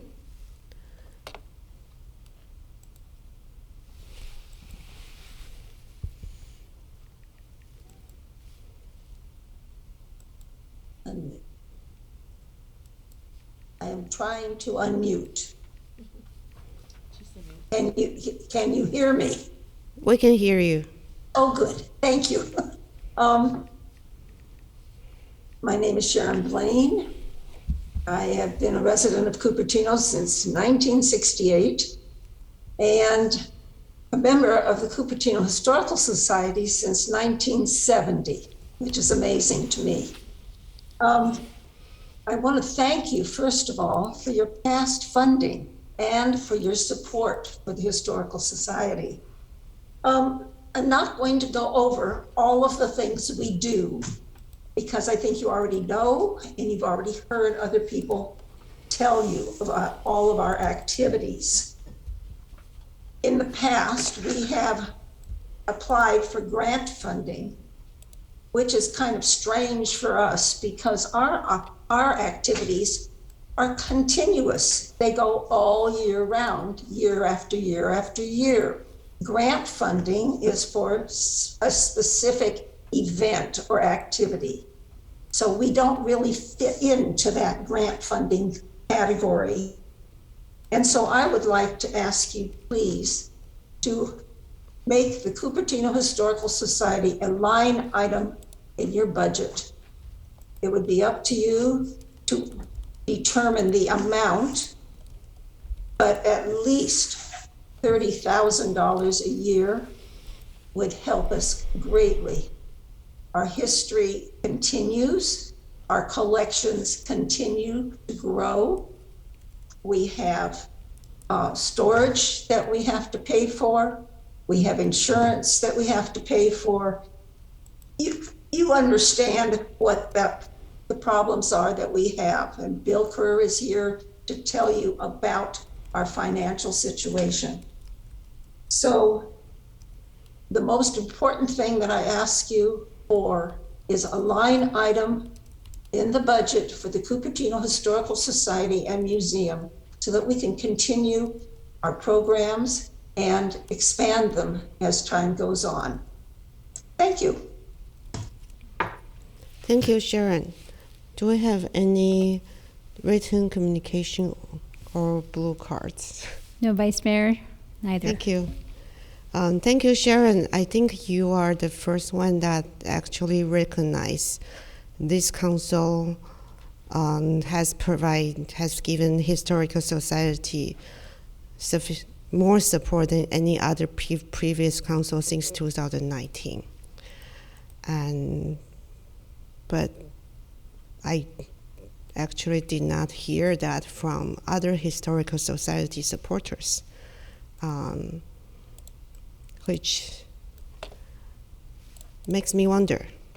I think we have been supportive of that because personally, I do think history is important. Without preserving and understanding our history, we don't understand the future.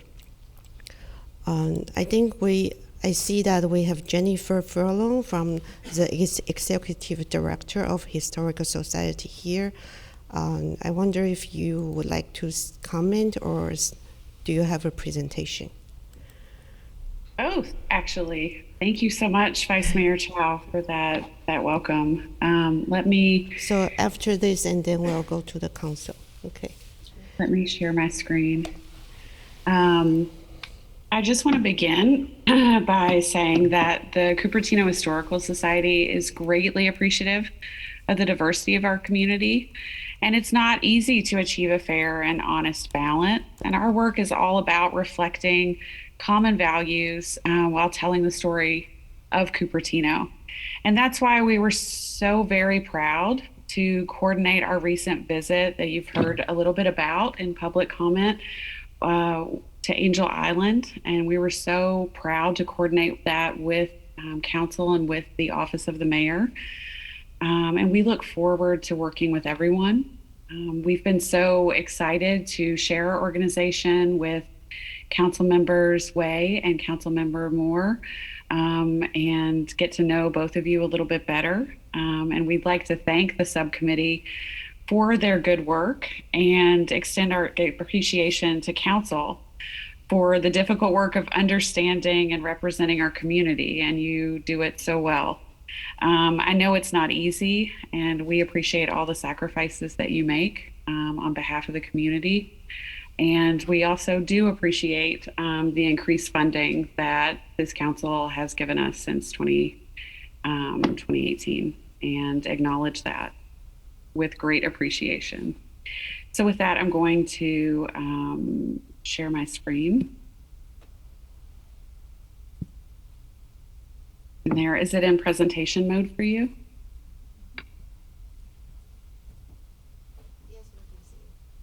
So I'm going to invite our board president, Daryl Stowe, to tell you a little bit about our organization for those of you who are as yet unfamiliar. Can you see our About Us slide? Yes. Okay, wonderful. Yes, we can see it. Okay. Daryl, you'll have to unmute yourself.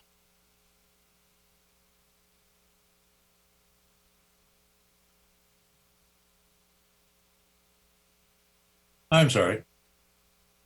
Yes. So this is about us. And as we say, the mission of our organization is to preserve and share Cupertino's past, strengthen our sense of community, and make Cupertino history available to all. It's a very short expression. You need to unmute. It's a very short expression, but it says a lot about what we're about. We are I think it's important to keep in mind that we are the city's oldest and only cultural organization whose purpose is to preserve and present Cupertino's unique history. And you can read the rest there. But anyway, the fact our collection spans over 100 years of our history, it contains over 5,000 items of all kinds, manuscripts and so forth, is very significant and one of our main strengths. And as a vision, we aspire to represent all Cupertino citizens as we meaningfully share the ever-evolving story of Cupertino with a broader audience. So that's about us. Back to you, Jennifer. So we have some pictures to show you. Most notably in the center, you'll see the group photo from our amazing trip that was co-led by the Office of Mayor Darcy Paul and the Historical Society to Angel Island. You can see our treasurer, Bill Kerr, on the left. He's driving one of our prized artifacts, the Kelly truck. It's a truck from the 20s, and we're moving it to a new storage location in this photo. In the top center, you can see some lovely ladies who came to visit us during the Cupertino Toyokawa pop-up exhibit that we had in our museum. And members of the San Jose Kimono Club came and dressed 3 of our mannequins, and we had a Who Wore It Best voting system set up, and we had almost 3,000 people come visit the museum and vote for their favorite kimono. And each of those dress forms had a story and an identity and a name, and you could vote for your favorite lady. And they were 3 distinct styles of kimono. And the one on the left that you see in the background is a very contemporary lady. So she's very contemporary. And it turns out that the attendees of the Cherry Blossom Festival really prefer a more traditional kimono.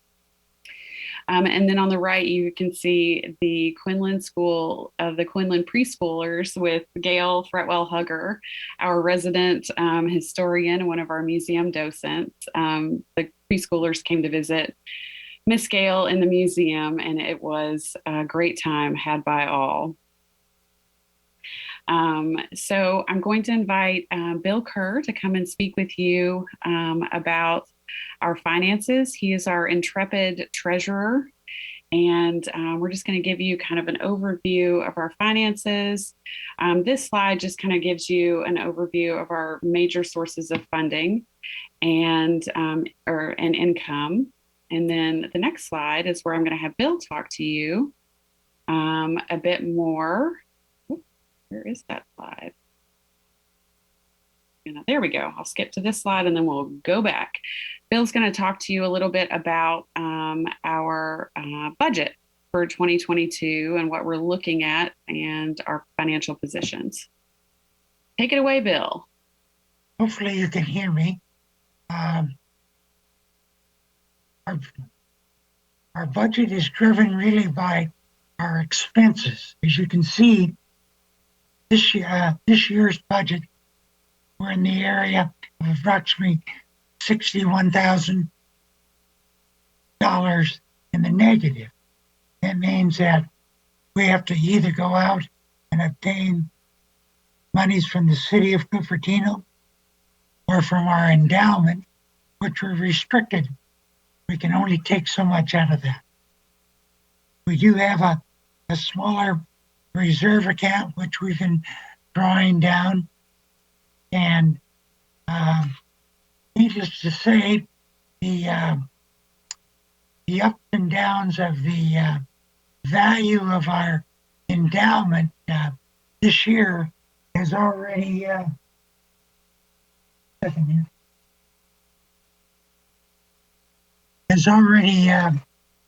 been a negative $100,000 from the start of the year.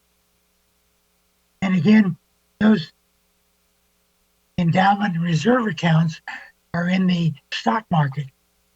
So we have to pay a lot of attention to those values. Yes, we've had some rises in the value of the endowment over the last 4 or 5 years, but now just in 5 months, we're looking at a close to a $80,000 negative value of those investments. That's all I have. Thank you. Okay. We're going to hop back here. This is a very text-heavy slide, and I will not bore you by going through and reading every bullet point. And we've already discussed some of this in public comment, but also in individual presentations that we've given to council and the staff report. We provide a tremendous value to the city of Cupertino. That if the city were to try to replicate or take on any of just these 3 roles that I've called out in this presentation, it would come in at costs in the hundreds of thousands of dollars in staffing, facilities costs, materials. Our museum, we've recently hired a collections assistant who is a trained professional when it comes to collections, objects handling, cataloging, researching all of those items. I am a trained museum professional. All of our docents are trained volunteers, and they complete a 1-hour docent training on Zoom, a 1-hour training in person, and a 30-minute interview individually with me before being allowed to work in the museum. If any object handling is to be part of a job, there's an extensive object handling course that we do beforehand. So we're not just running things, it's not all volunteer run in an untrained way. We observe museum best practice standards with regard to our object handling and care, and standards regarding our the way that we keep objects and their conditions and all of those things. We also help the city accomplish specific goals set forth in the master plan, and I'll just call out a few, and also the Parks and Rec. The general plan, the city's general plan, and the Parks and Rec master plan. With regard to goal LU-6, preserve and protect the city's historic and cultural resources. We help with that through our museum programming, our educational outreach, our museum archive, our collections maintenance, our historical advocacy work. We also partner with historic sites and venues to host events related to history. In the city's master plan, in the general plan, the city calls out specific locations around town that are historical sites of note, among them Paul and Eddie's, Piketty, and these are places that we have hosted events, history-themed events, and we highlight in our programming. We promote a civic environment where the arts express, goal LU-7, promote a civic environment where the arts express an innovative spirit, cultural diversity, and inspire community participation. We promote the work of local artists in our newsletter through our exhibit and our public programming. Some examples include Crystal Tai and her translations of Chinese poetry. We had a whole evening. I think Vice Mayor Chow, you came because we had a laugh about how it was Chinese Valentine's Day and you and your husband were separated. I think he was traveling for work. And we had musical performances that evening, poetry readings. We had a whole evening and helped actually with the publishing of local historian Wes Morse, his work on artist Pete Emig. We have an upcoming retrospective on local painter Zoe Thompson, who turned 101 this year. She's a Cupertino artist who had a fascinating life, and we're so excited. And we have amazing interactives for the entire community. We're going to pass out canvases for people to paint their own Zoe Thompsons and come and bring them back to the museum and hang them in the museum. We've had traditional Chinese musicians come and play for different events. And so we definitely encourage and relish in community participation, cultural diversity, and promoting the arts through our programming. And we certainly are in alignment with different aspects of the Parks and Recreation Master Plan. And we acknowledge that Cupertino is a unique community, and residents do want parks that emphasize the community's character and history. And we have been working with the Bear Blacksmith Shop. We've got a long-term loan of artifacts relating to blacksmithing there. We're working to develop history walks around the Stevens Creek corridor and didactic panels that tell history, the history of Cupertino around the Stevens Creek Trail.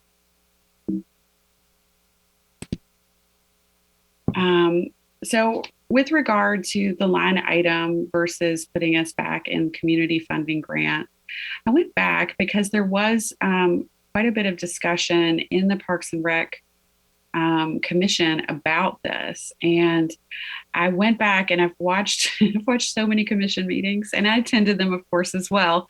But I went back to 2019, and Commissioner Nisha Tambe, actually, this is my best transcription of a quote from, and I've got the minute markers from that commission meeting. And she said, "It seems very odd for us to designate an organization a formal partner of ours." And she also went on to say during that meeting that Parks and Recreation had voted the Cupertino Historical Society and Museum.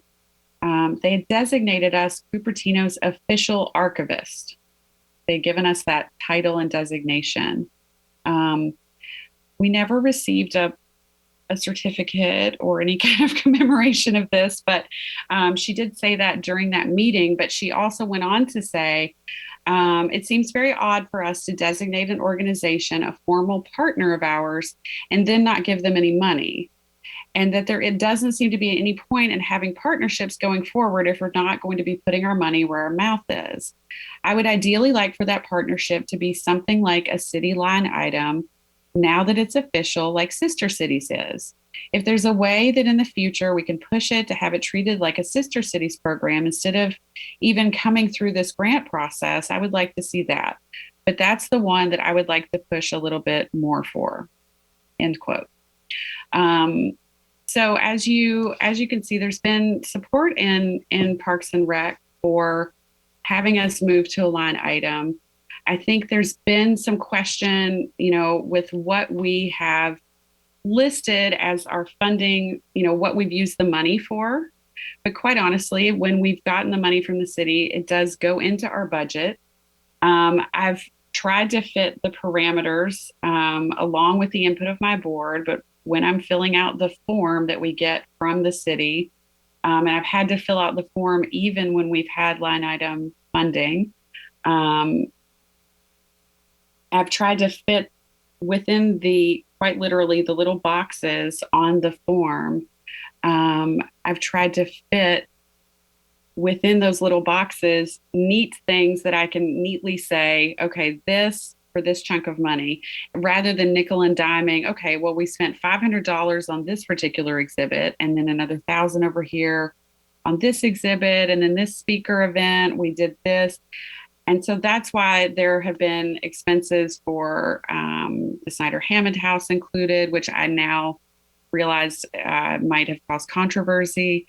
and things like that. And we've opened our book to each of you and to the subcommittee, and I hope that transparency is appreciated. We want nothing more than to be transparent and work with the city in earnest. We're thrilled to be named the official archivist.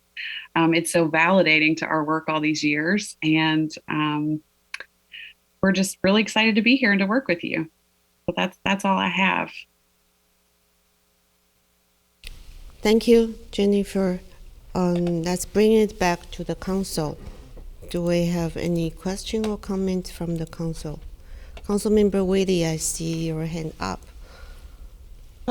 First, Jennifer, you know, I wish there was a way to express the gratitude for what you do for this community. Wow. And then Daryl, Bill, Bruce,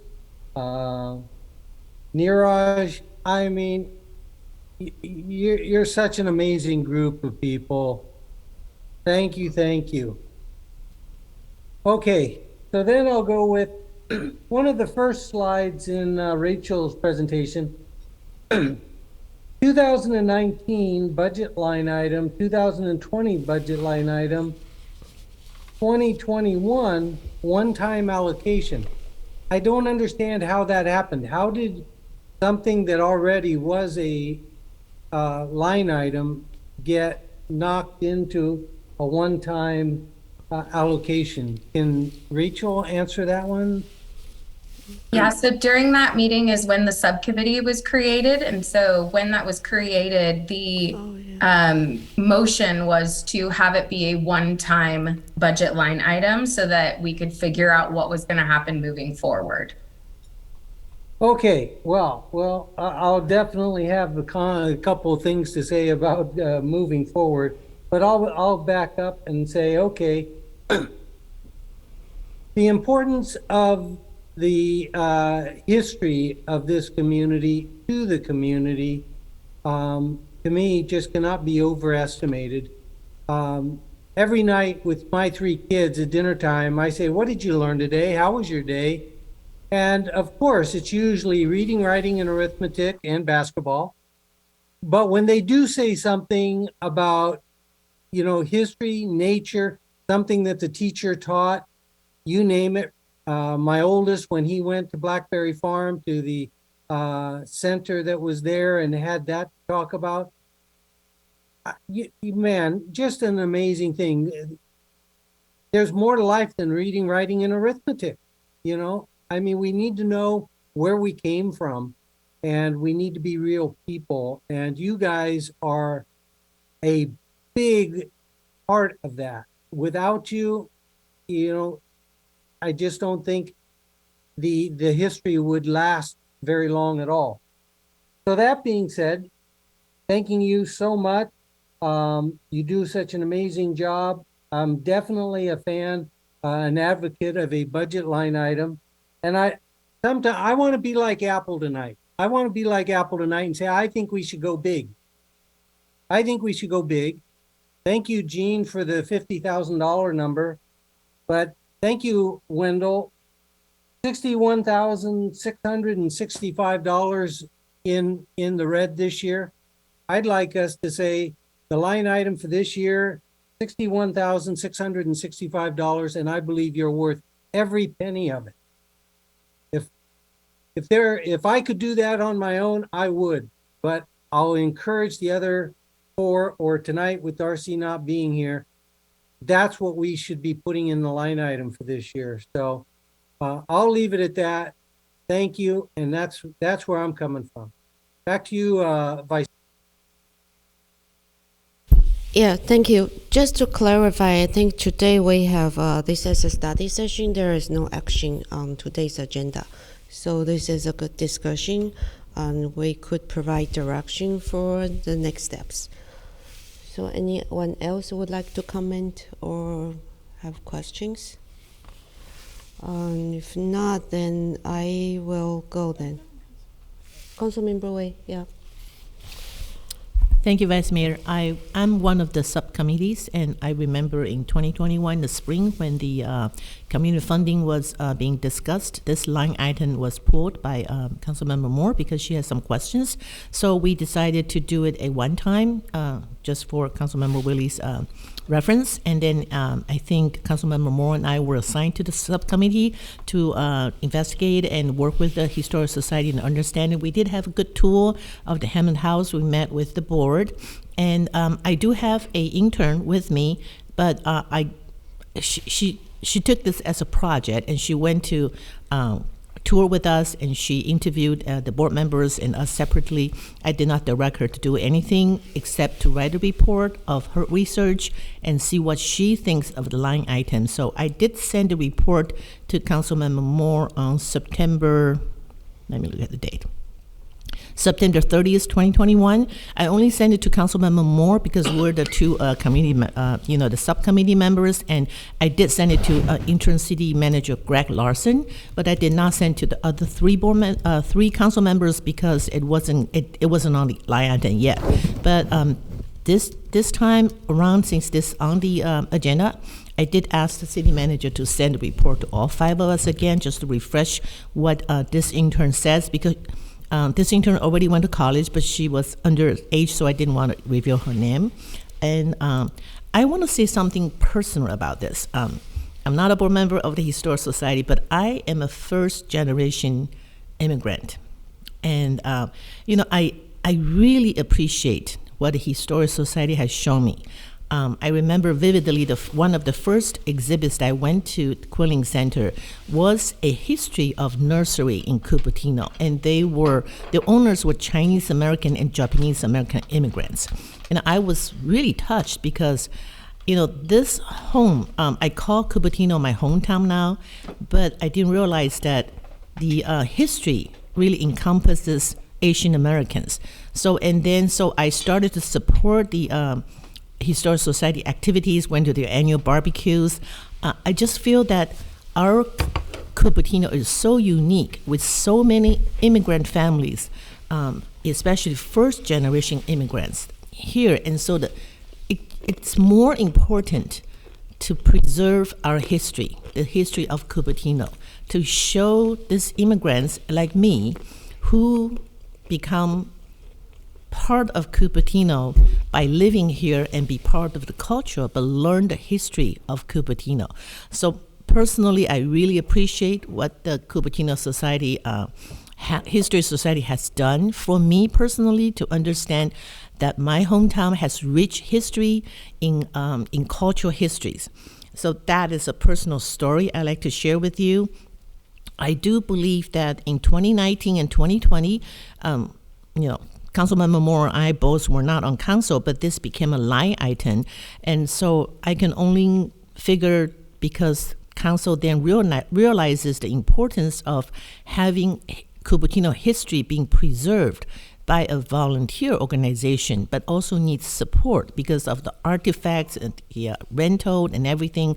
And so I think when we did as a subcommittee, we did the tours, we talked to the board members, and also we asked the city staff to do a research on what other cities do with their history. How do they preserve their history? Some cities spend a lot of money, have staff and real good museum. Some spend, just like us, support a nonprofit historical society. And I do believe that this is like Councilmember Willie said it so well, that this is a enrichment for us. And I just believe that if the city can support the Historic Society and continue to preserve the history, continue to show our kids, our next generations, what Cupertino was and now and in the future. I think as a city of a lot of immigrants, it brings actual value to our city and to our residents. So I am very supportive of Councilmember Willie's proposals. Thank you. Councilmember Moore. All right, thank you. And yes, I served on the subcommittee with Councilmember Way, and we got to tour the Snyder Hammond House.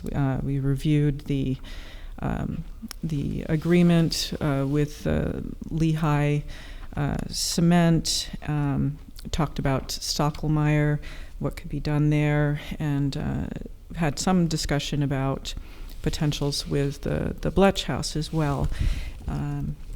So I just going slightly off topic, but I really have appreciated the historical buildings which we have at McClellan Preserve, and we do have the Bletch House and Stockelmeyer on our work plan to have some discussions about them moving forward, and it's a very open-ended work plan item, so there's no one saying they're going to become this or that. With regards to Snyder-Hammond, because it does need work, my personal wish would be that the Mid-Penn Open Space Preserve would consider taking it over and seeing if they could use it for housing for their rangers. Now, as to the line item, there has been some concern expressed about knowing where the funds would be going, and I really there was one statement that about the Historical Society needing to beg for the $20,000, and for members of the public who watched the previous agenda item, I really feel your pain there.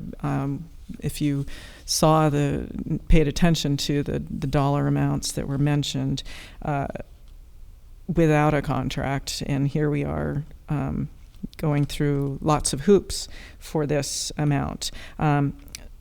It's striking. So with regards to the line item, I am hoping that staff could perhaps suggest some kind of a hybrid between the grant process so that we have some accounting and check in for accountability and transparency.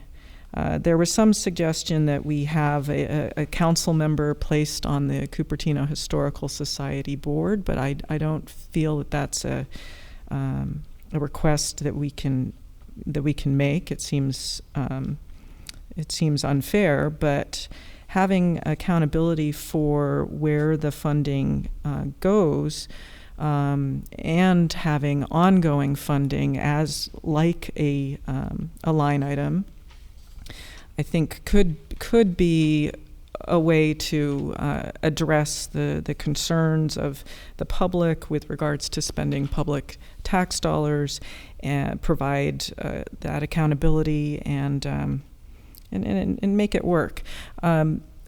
With regards to changing the dollar amount, my concern there is that the request was for $20,000. However, that request could be because the grant funding application has a $20,000 limit.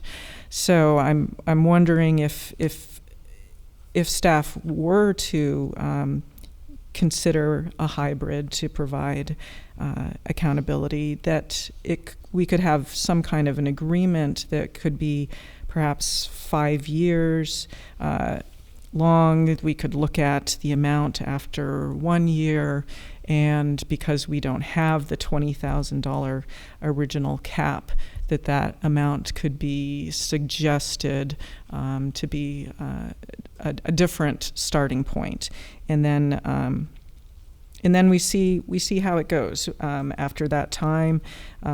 After we could make an adjustment after a year, perhaps, and see how it's working. So I think there might be some creative solution that will provide what both sides are needing and looking for. Thank you.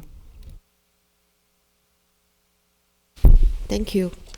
So I think back in 2019, I think Councilmember Willie and I are the ones who suggested to support the line item. We don't, yeah, we also agree that it doesn't make sense for Historical Society to try and apply for a grant every year. But seeing what we went through with the Chamber of Commerce, they did not have to go through any grant process for many years, and they are getting $16,000 a year. And how come Historical Society has to go through that every year? But then I also remember last year why it was a one-time allocation, because I was concerned. I think we were supportive of the society, but I was hoping that there will be some kind of accountability for this amount of tax dollars so that we can tell the public what this amount is for. Because we don't want to see 10 years later a new council and maybe city staff, then someone will be asking, what's this $20,000 for? And no one knows why. And then there was this line item with no contract. And I think we should not let that happen.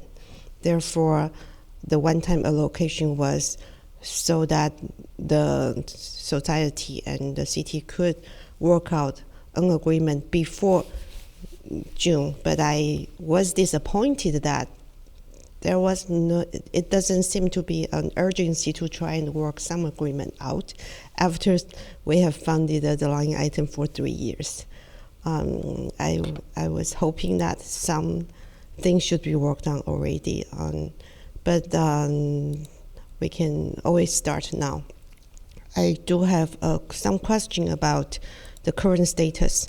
So the staff report included a contract for the Quinlan Museum space for 1992 to 1996, but there was no contract after that. So I just want to confirm that. So there has been no contract, but then we have been waiving the fees for the use of the space, right? You're talking about the museum space at Quinlan Center. Yeah, I don't know if I'll have to look to Rochelle or Joanne. Oh, yeah. That is Rochelle. correct. There is no current contract, and they do have waived fees for that space. So do they provide a liability insurance certificate in case anything happens? We do actually get that through the fact that they use our rooms. So yes, we do have their insurance on file. So they do provide their own insurance for that. Okay, Yes. That's good to know. And then I have a question about the request that it should be funded as Sister City Program line. Do we have line item for Sister City Program? I'm not aware of that. We don't, right? Yeah, they also have to apply for grant or for fee waivers. They do go through a process to get grants, yes. Yeah. But I kind of remember there was like a $5,000 for Sister City Program budget item. No? I don't. I'd have to go back and look. I do not recall. Okay, so there, then I do wonder, are there any other line items for an external party with its own board, kind of like Historical Society or Chamber? So the library is a line item. Correct. The library has its own funding source. So are there other? I don't have the budget in front of me. I'd have to go back and look. Okay, that would be interesting to know. But I think that the comparison with the library is an interesting one. However, the library has Library Joint Powers Authority and also the Library Commission and the Library Team Commission to allow the public to provide feedback and input on how the library serves the community. Currently, the historical board does not have a publicized agenda or any way for the public to provide input. So when we use public fund in the same way, then there is just a question of how the public can provide input for the funding that they provide to an organization. So that's something I think we need to think about. And so I have written some language for motion, but anyone else has comment or question to share? I think Councilmember Willie has his hand up. Yeah, Councilmember Willie. Great. Hey, thank you, Vice Mayor. Fellow councilman, thank you for positive comments. Okay, so if tonight we can't make a formal item, then I would make a give staff direction. My request, and this is now adjusted for the other council, that we request finance to work out a contract with the Historical Society, and that it'll be a contractual thing, a yearly line item, budget line item, that it would require the Historical Society to yearly provide a brief listing of events and expenses, and a not to exceed leftover going into reserves of, say, $10,000 on a yearly basis with a maximum of like $30,000. You know, expenses go up and down, and I don't think it's fair to try and pin it down to the dollar. And so if, like this year, well, they have the numbers that support 61,665, but if at the end of the year, let's say that it was $55,000 that got spent, and they had left over $6,665. I don't think we should nickel and diming.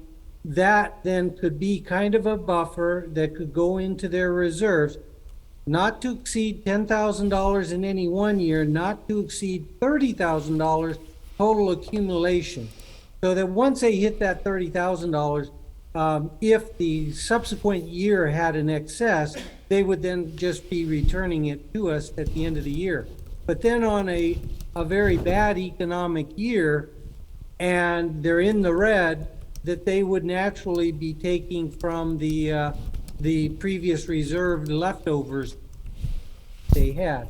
So I would be saying that finance and the Historical Society create this contractual understanding agreement for a yearly listing of the events. I mean, we already heard exhibits, lectures, traveling trunk, webinars, book clubs, tours, things like that.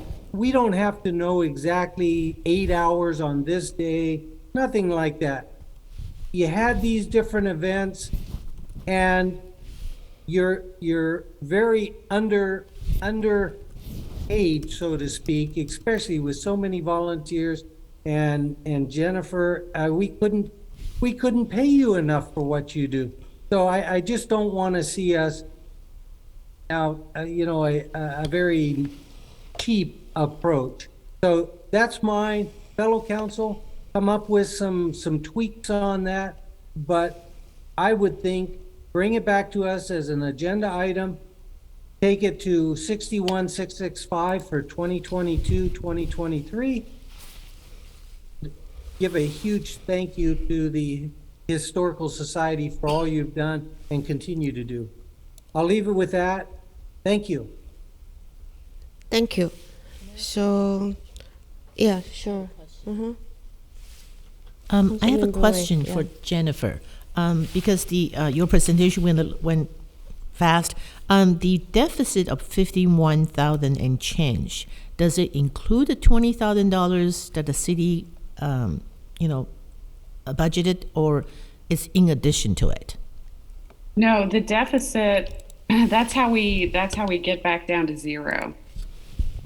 So the deficit, we make up the difference with the 4% that we take from our endowment, the reserve account, and the 20,000, and then the 20,000 too. Yeah. Okay, thank you for the confirmation.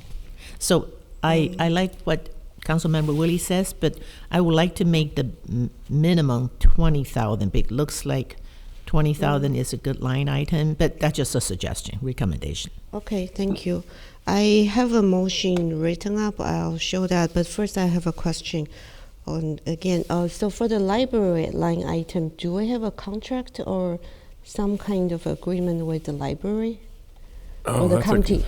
That's a good question because county operates it, so I'd have to go back and look and see if there was some kind of a contract with the county. I don't know. Okay, thank you. So let me just share what I have written up. Wait, Rochelle has Rochelle, your hand is up. Yeah, thank you. If you don't mind, Vice Mayor, I just wanted to speak to your question about the sister cities. If you look at the Nonprofit Support Opportunities webpage, it does explain what our sister cities receive. This is part of the procedure for them. So how much do they receive? So it depends on the student delegations, how much is reimbursable each year. And then once every 5 years, the city gives an extra $5,000 for an adult delegation. So it really depends on what they do in their delegations, but there is money awarded to them. So that's specifically for delegation every 5 years. Yes, and then they do support flag raising ceremonies, access to large facilities for up to 3 community events per sister city per year, and sister city groups are provided up to 18 meeting room spaces per year. Okay. By the way, do we have any agreement with the sister city associations? Just curious. Guess not. No, I'll add that to the list. I'll have to find out. Yeah, thank you. Okay. So here is my motion. I think that we are just giving direction for what to bring back. So I would like to see an agreement for facility use of the Quinlan Museum space and other meeting spaces in Quinlan that they are giving free access to. So let's formalize that. And also I would like to see an agreement or MOU between the city and the Cupertino Historical Society to clarify what services Cupertino Historical Society will provide and what processes will be used to ensure transparency and accountability for taxpayer dollars so that we avoid what we have gone through for the Chamber of Commerce earlier this evening. It's really not trying to pick on any organization. It's just we want to ensure future council members have good information. And I would like to consider a potential budget amount of $20,000 to $40,000. Of course, the council can decide then when this comes back what exactly is reasonable. And I would like this kind of agreement to consider these possible methods to consider for more accountability. These are just possible, so feel free to add to the list. For example, semi-annual update and an annual report with a list of events demonstrating the number of Cupertino residents served. And I think that's typical of nonprofit that they provide to their funders. And I would like to see an annual work program presented to the council and or Parks and Rec Commission so that the public has a venue to provide input.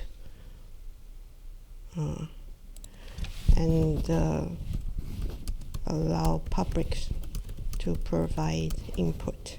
I think the Cupertino Society has a lot of good things planned, and the public, it will be great for this also allow the public to get engaged and get excited about the programs. And if they can provide input, they might even donate more to the society. And I'd like to consider City Council representation on the Cupertino Society Board.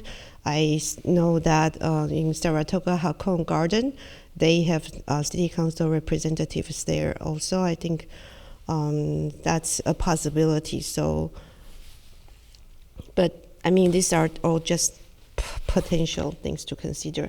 And I actually would like to consider potential partial funding for staffing.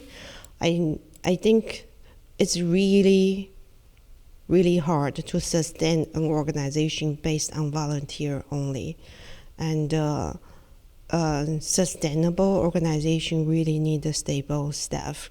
But this is only provided that there is a strong oversight by the city on the staff work. If we provide any staff funding, I understand Los Altos Museum provides some partial funding, and we know that there are a few other museums who do provide city staff. So it's another potential to consider. And but then I also don't want to see that Cupertino's Historic Society become reliant on the city for funding. So I would like to see potentially a commitment for fundraising goals so that funding from the city maintains at 20% of the budget, for example. So we do really, with the paid staff, maybe do more outreach to raise more funding. This way we really bring the community to support this really great cause. And I think Council Member Moore mentioned a hybrid method, which I'm not exactly sure, and potentially a 3 to 5 year agreement, so we don't have to revisit this every year. So what hybrid method means, yeah. Oh, well, if they were to go by the grant policy, it's my understanding that they would not be using that funding for salaries, for example. So the hybrid method would ensure that we would get fiscal accountability for the funding that we're providing. I think that you could ask staff to consider having some staffing benefit, but I'm concerned about that. But ultimately what we want is to have some accountability, because it is taxpayer dollars, and we have a responsibility with that. Some of the things with regards to the city council representative on the CHS board, I don't know how the society feels about that. To me, I view them as an autonomous organization, and their articles of incorporation might have to be altered. They would have to agree to that. To me, essentially, when the city is asking for the account statements, essentially saying, where the money was utilized for the year, we then have the evaluation information that we need, and we can, at the end of the agreement, decide whether or not to continue based on that. So I'm not sure that we would need to press the issue of having representatives on their board, but it would be good for staff to reach out to the board and see what their thoughts are on it when they come back. That would be good to hear. I don't want to micromanage them and give them too much work, but we do have a responsibility to know where the funding is going. Okay, that's it. Yeah, Councilmember Wei. Yeah, I do like your potential methods to consider, because the staff has something to go about, and then consult with the Historic Society Board. Yes, I agree with Councilmember Moore on Cupertino High School Board. Probably it's not a good idea, because then that council member will have to recuse himself or herself from voting for funding. Maybe a liaison, just like we have liaisons for sister cities. I think that will work.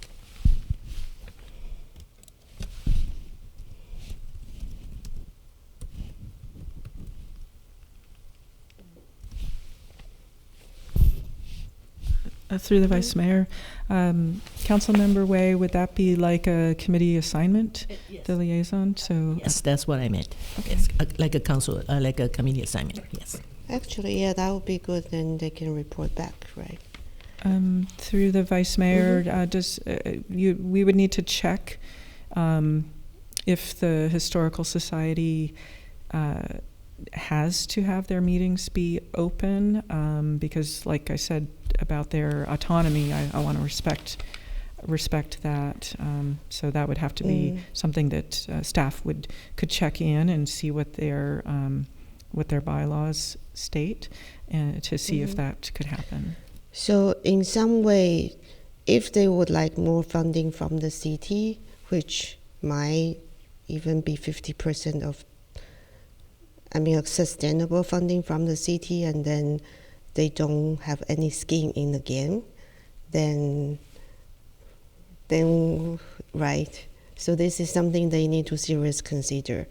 If you would like sustainable funding from the city, maybe a multi-year agreement from a public agency with taxpayer dollars, then yeah, you might. And this is not really a losing of autonomy. It's really that they have this chance to really engage with the public, right? And then with more engagement of the public, they could probably get more donation and funding, more visibility in the community. So I think in the long-term run, it's a good thing. So yeah, so that's just we can consider that, yeah. Mm-hmm. I think this is a good proposal. I just want to make a caution that we don't want to spend staff time on their meetings, because our staff already have a lot of committee meetings, and so open meeting time. With that would be I'll let the staff and work out with the Historical Society. Oh, of course, but I just don't think we want to have a staff there. I don't think that's a good idea too. Of course, yeah. Councilmember Moore. So I really appreciate all the comments that you have here, and I think I'm not seeing staff's hands raised, so I think they have enough to work with. But I wanted to point out that Councilmember Willie's hand is raised. Yeah. Okay, Councilmember Willie. So if you could put your proposal back, okay. Just the mere fact that it's there, visuals to help us, and then I want to kind of point out. So. I hear the interest in their fundraising, but I just don't want to wrap them to that part. Maybe do a little bit of research. I'm a big fan of San Diego. San Diego has Balboa Park, just like Golden Gate Park in San Francisco, site of the World's Fair.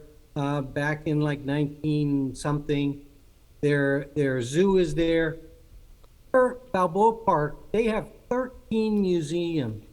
And the way that I believe the way they keep the entrance fees to those museums to an affordable rate for families to bring their kids in there and experience it, then it's got to be with city funding. If they were to tell Balboa Park, go fundraise, I'm telling you, the cost to go to those museums, the Museum of Man, the Art Museum, the Photo Museum, the Car Museum, the Air and Space Museum, the Sports and Mobilia Museum, it goes on and on. All those things are what give life, an important way of giving life to the community, that those kids are growing up getting to experience all that. So, when we start saying, go fundraise, I'd rather have them have their number one priority is the museum itself. The money will come as people are able to donate, but right now, I'd like to put that in there. I struggle with that fundraising requirement, but the more important one to me is the potential budget amount. I'd like to see that, okay, I'll leave you with the 20,000 on the low end, but 60,000 on the high end. Come back. Let's not, they've been underfunded for way too long. I actually think it's amazing that they're still still able to keep on going in our community with the struggle that they've been saddled with.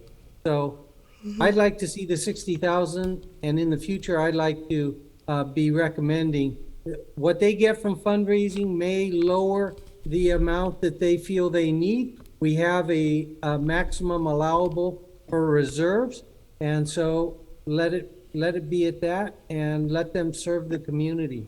So, thank you, Councilmember Willie. Yep. So, I'd like to point out that in the comparative analysis the staff has prepared, and also all the other museums that you mentioned, they do seek a lot of donations. I think none of them are running without donation. And I see that in the comparative analysis for other cities, their museums raised from 1.5 million to I think 3 million. Just there is a very significant amount of more donations raised.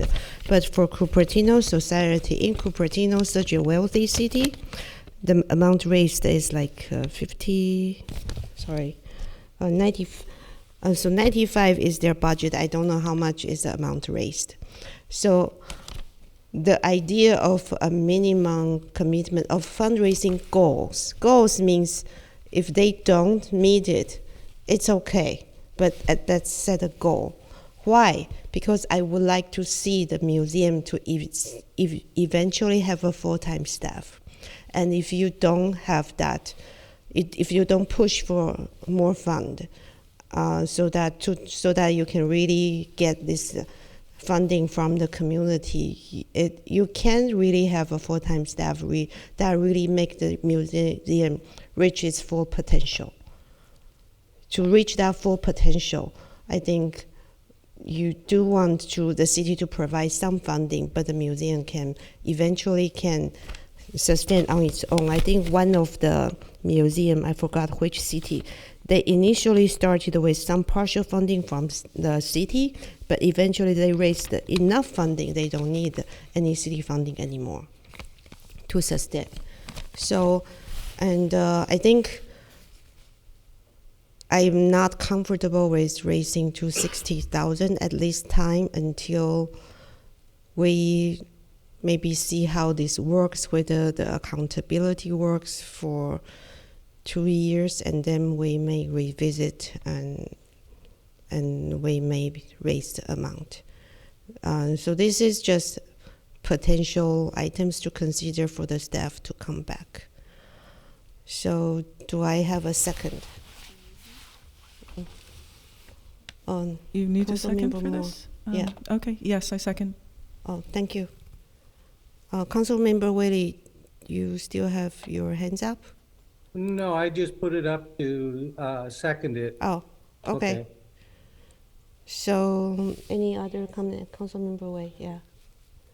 I'd like to ask a clarification question. So this is just the proposal, and the staff probably will work with the Historic Society to come up with a proposal, maybe optional items for us to consider?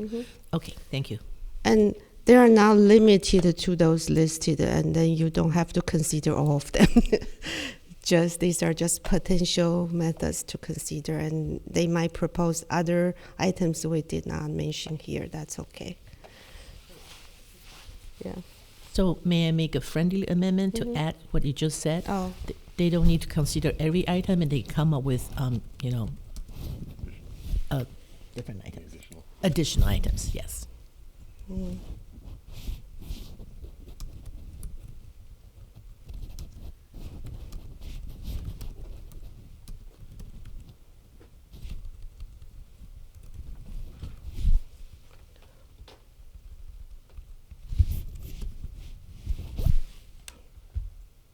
So is that okay? Oh, you cannot see it. Let me share that. Okay. So I added does that okay? My seconder? Yes. Yes, okay. So no more questions, and vote. Councilmember Moore? Aye. Councilmember Way? Aye. Councilmember Willie? Aye. Vice Mayor Chow? Aye. Motion carries with unanimously with Paul absent. Okay, it's 11:18. We have 2 more items left. Let's do a 5-minute break, and then hopefully we can get through the 2 items quickly. To reconvene the meeting, we have a quorum. Councilmember Willie is back already. Okay, good. Everyone is back. So the next item, item 21, is a name change for Fine Art Committee. Do we have a presentation? Thank you, Vice Mayor. Yes, we have Rochelle Sander again. Will be doing the next one. Thank you, Rochelle. Welcome back. again. All right, so this time we have Fine Arts Commission name change. So good evening, Honorable Vice Mayor and City Council members. The agenda tonight will be fiscal year 21-22 City Work Program item, Santa Clara County Arts Commission name comparison, the community survey and survey results, and the ordinance to update the Cupertino Municipal Code. The fiscal year 2021-2022 City Work Program has an item related to the Fine Arts Commission. Consider new commissions and committees with a partial objective of Fine Arts name change the name of the Fine Arts Commission to broaden the reach of potential interest and align with commission goals. At the January 24th Fine Arts Commission meeting, Arts Commission names were reviewed from 13 Santa Clara County cities. The commission put forward 2 options for the name change, Arts and Culture Commission as the first choice and Culture, Visual, and Performing Arts Commission as the second. At the March 28th Fine Arts Commission meeting, staff presented a draft survey proposal for community outreach using the names commission put forward at their January 24th meeting. The draft survey proposal was discussed and approved with commission update. The Fine Arts Commission name change survey was open for the community to input on from April 18th through May 13th. The survey was marketed through a project page on Engage Cupertino, social media posts throughout the open survey dates. 2 email blasts over the course of the survey were sent out to over 900 community members that had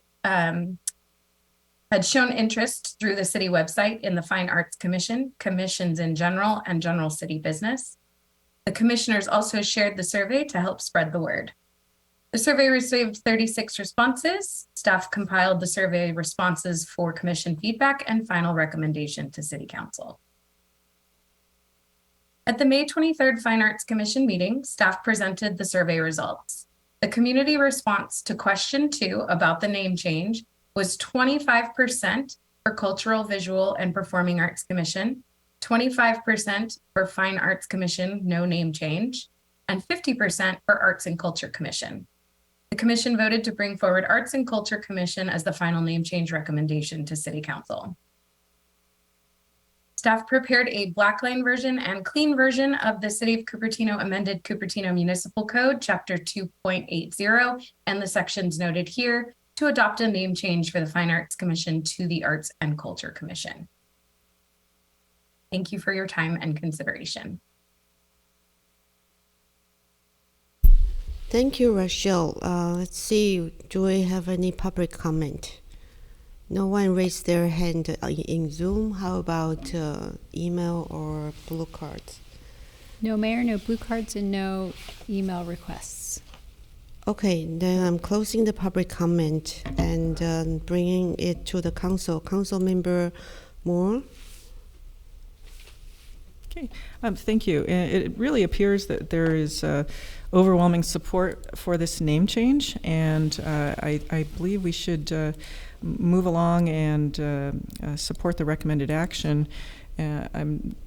Just for purposes of discussion, I believe it would be that I would move that ordinance number 22-2241 be read by title only, and that the city clerk's reading constitute the first reading thereof. I don't know that I need to read this entire paragraph. I believe the clerk would be doing that.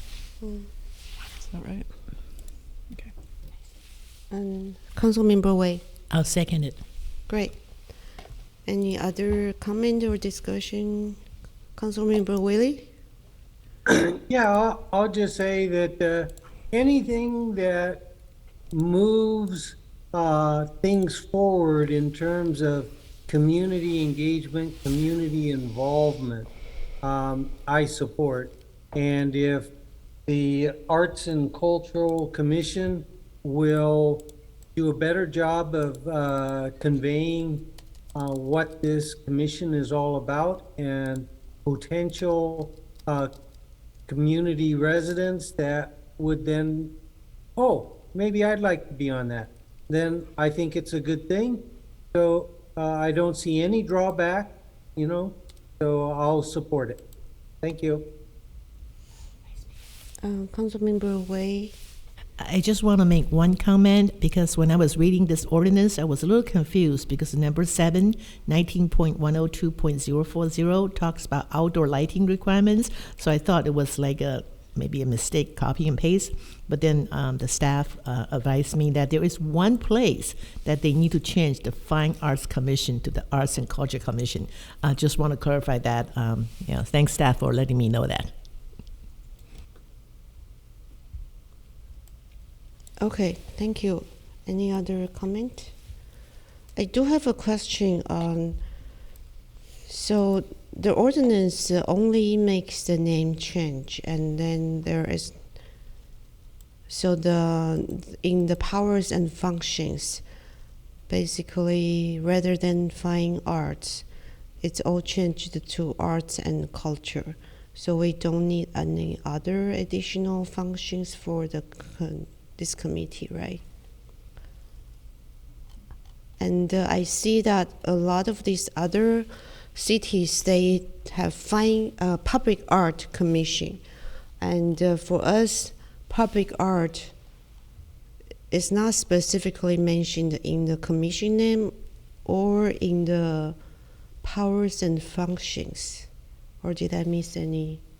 So does this commission will approve public art? I believe the arts, what will be the Arts and Culture Commission plays a role in administering the percent for the art requirement for public art that's required for development. So that's in a different section of the code than the so it's not in this section. I don't think it's listed with the in Title II. That's correct. So shouldn't that section be amended also? Because the name has been changed. I believe I will defer to staff, but I believe that and also, amendment's captured. shouldn't we mention that in the powers and functions section for this commission, so it's clear? I think as long as the power is expressed somewhere in the code, I don't think it's necessary. But that's up to council. If it wants this to come back for another first reading, we could certainly make those changes. Okay. Councilmember Wei. So if you look at the ordinance number 9, 19.148.050, application procedures for public artwork, I think it is in the Fine Arts and Culture Commission does have reference to that. I know, but I think it should be mentioned under the powers and functions. Although it's mentioned elsewhere, but then usually, yeah, I think it should be mentioned. Maybe when in the first reading we can just make it more complete that the powers and function captures everything it does. This is the first reading, so if council would like to direct staff to make that additional amendment, we can bring it back for a new first reading. Okay, great. Councilmember Moore. Okay, so Chapter 19.148 does have the required artwork in public and private developments, and it is saying the Fine Arts Commission. So that is in 19.148.050, the application procedure for public art work. The decision of the Fine Arts Commission may be appealed, and they're referring to the Fine Arts Commission. So Unfortunately, and it's showing up in another area here as well, the design criteria. I think while we can make the change for this section, I think we might need to see an update to the required artwork chapter. But what I would personally want to see is this chapter update to come back to us along with the procedure. There's some guidelines for public art, which I think need to be looked at, because when they originally, I'm going to make this assumption, when they originally made those guidelines, I don't think it was considered that the dollar value which a developer would need to provide would end up so large. So for instance, if you have, a $2 billion project and 1% of that project needs to be for public art, you're talking a considerable amount of money. And I do think that the guidelines could perhaps that we need to look at them, because they're for even for Westport, there's a really significant amount of funding that ends up being provided, and it may be that we want to have another step where it goes to council. So there's a recommendation by the the Arts and Culture Commission, but then the city council would also get to weigh in, especially if you're looking at something that, a $500,000 piece of art, for instance. We might want to have some say-so about it. Yeah. Okay. Thank you. Okay. Thank you. So I have a question. I was actually surprised that we need to go out and do a survey for a name change that seems to be simple, but a survey was done, which is great. I'm just curious, how much staff time and hours is needed for this type of survey, so I have some idea, and expenses. Yeah. Thank you, Vice Mayor. I'm going to actually let Rochelle has her hand up. Yeah. So. Thank you. I just wanted to clarify one thing, and then I will definitely answer that question. But it does state under the powers and functions, number 8, foster the development of public art within the community. So it does talk about public art in that section. But just for your knowledge with the survey, so survey development, marketing efforts, updates to the commission, all of that took about 40 hours of staff time. That includes staff reports and everything. The survey was done with 4 different questions. We actually used this survey to not only just talk about the name change, but ask people their ideas of what kind of art and where they would like to see art in the city. So we did use it for that purpose also, which I have to say, when I read the responses, it was very interesting and helpful for the commission. But the survey itself didn't cost us anything, because we went through Engage Cupertino, and we didn't do like paper marketing. We just did it through the emails we got from the city website. So there was no actual fee toward postcards or anything like that. Thank you. That's really good to know. Councilmember Moore? I was wondering if the city attorney might have a suggestion where my motion could be altered to somehow encompass the chapter 19.148 naming problem, wherein my motion would be amended to state that references to the Fine Arts Commission in chapter 19.148 will be edited, updated to reflect the new name of the Arts and Culture Commission. If that's possible, perhaps we can get that done all togetthe. So which section are you seeing that it was not reflected in the ordinance? Did the ordinance cover 19.148? Yes. Okay, because what I was looking at didn't show it. I was seeing the other, the previous chapter where the commission was. Yeah, I'm just looking at. I see 2.84.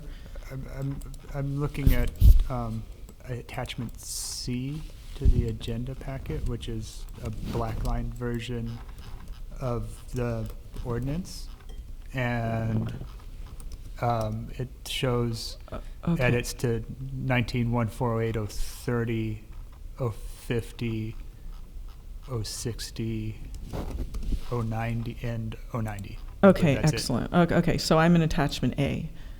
All right, so we do have them all covered. Good. So it's not necessary and the motion is adequate. All right, thank you.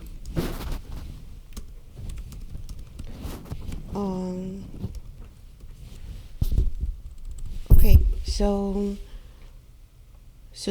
what is the motion on the table now? It is moved that the ordinance number 22-2241 be read by title only, and that the city clerk's reading constitute the first reading thereof.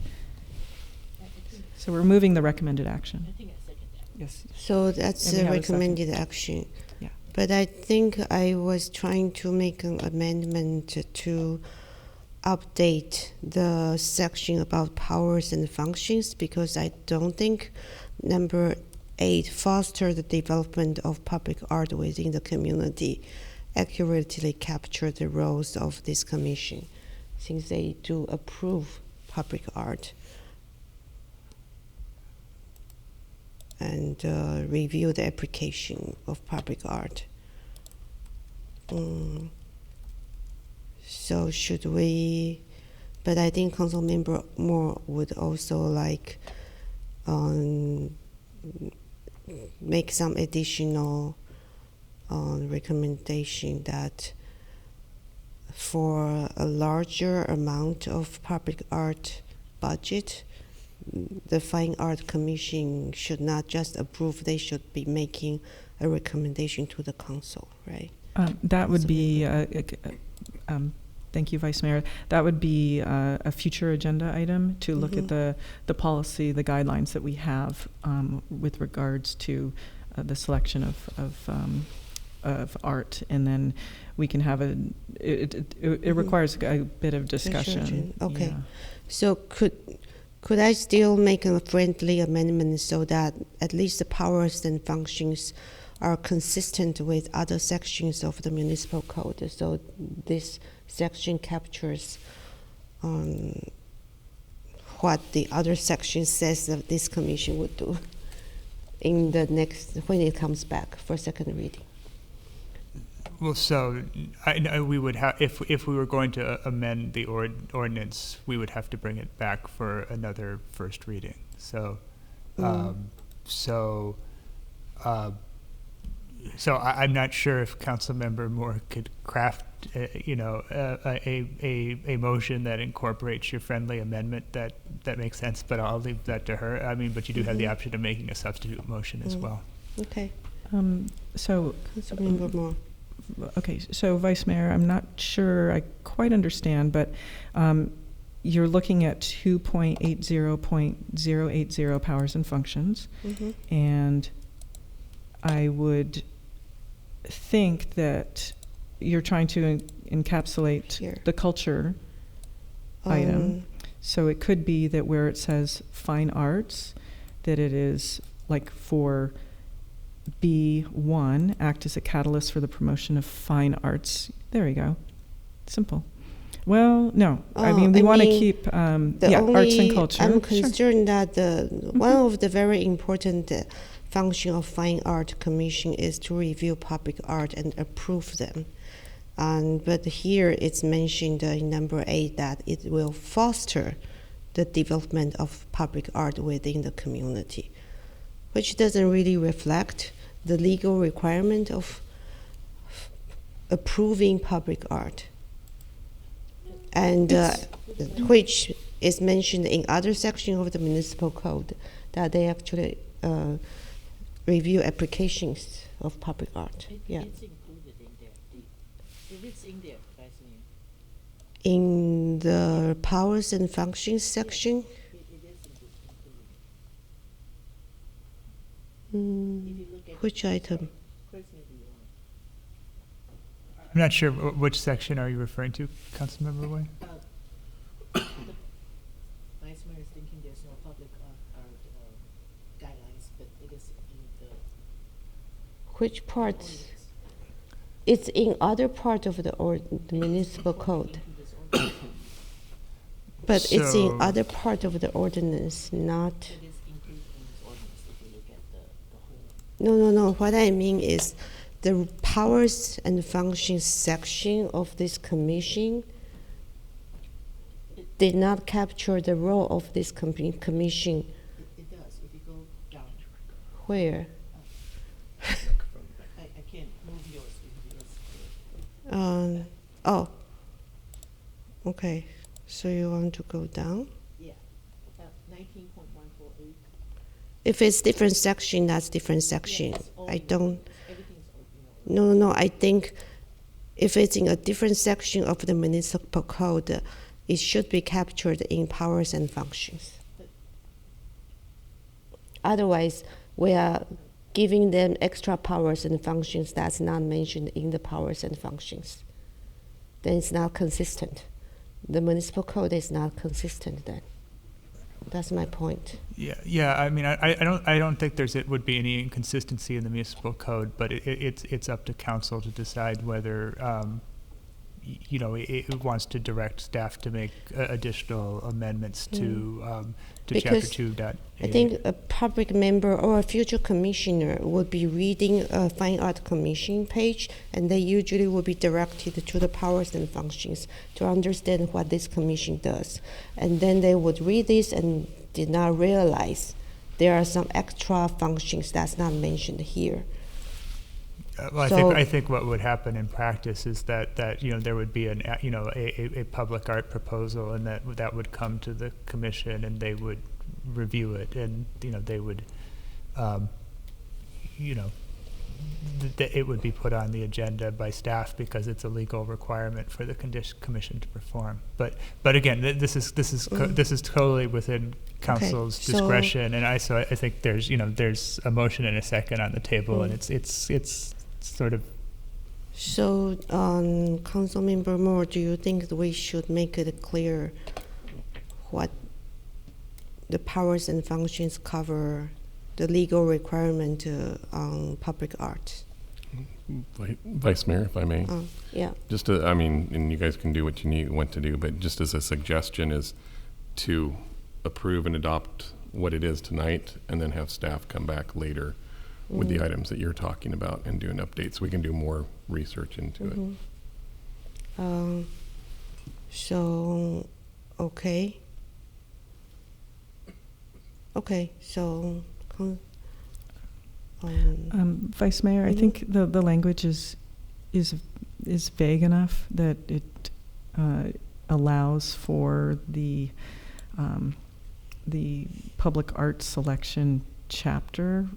So I'm changing the language of item 8 is a little bit complicated. So I'd like to hear if staff has some suggestion for that. But to the manager's point, there, when the projects are approved, it ends up going to the Fine Arts, the Arts and Culture Commission, in order to see what art they have selected. So it's an interesting dilemma. But I'm not sure I can wordsmith a way out of it right now. I think staff would probably need to make a suggestion for how to kind of reference another part of the municipal code like that, the kind of doing that cross-reference. And we do see this issue with certain other projects where it might, like a development project might have part of density bonus and the subdivision part of the municipal code, where you've got to pull up several different sections in order to determine what the requirements all are. Like, for instance, just looking at parks, some parts of of parks reside in different areas of the municipal code. Yeah, so I think it's Yeah, just kind of a okay. function of how municipal code is. So should we vote with this motion? Okay, let's vote. Would you like me to conduct the first reading? Oh, yeah. Okay. This is the first reading of ordinance number 22-2241, an ordinance of the City Council of the City of Cupertino amending Cupertino Municipal Code Chapter 2.80 and sections 19.102.040, 19.148.030, 19.148.050, 19.148.060, and 19.148.090 to adopt a name change for the Fine Arts Commission to the Arts and Culture Commission. And shall I conduct the vote now, Vice Mayor? Yeah. Councilmember Moore? Aye. Councilmember Way? Aye. Councilmember Willie? Aye. Vice Mayor Chow? Aye. Motion carries unanimously with Paul absent. Okay, thank you. Vice So- Mayor, may I jump in? Sorry again.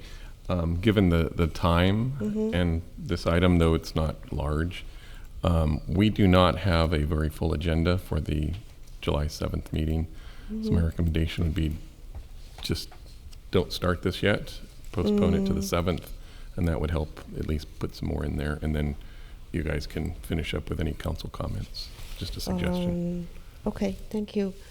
Would you like to still make some comments so that when the staff bring it back, there is more clear direction, or?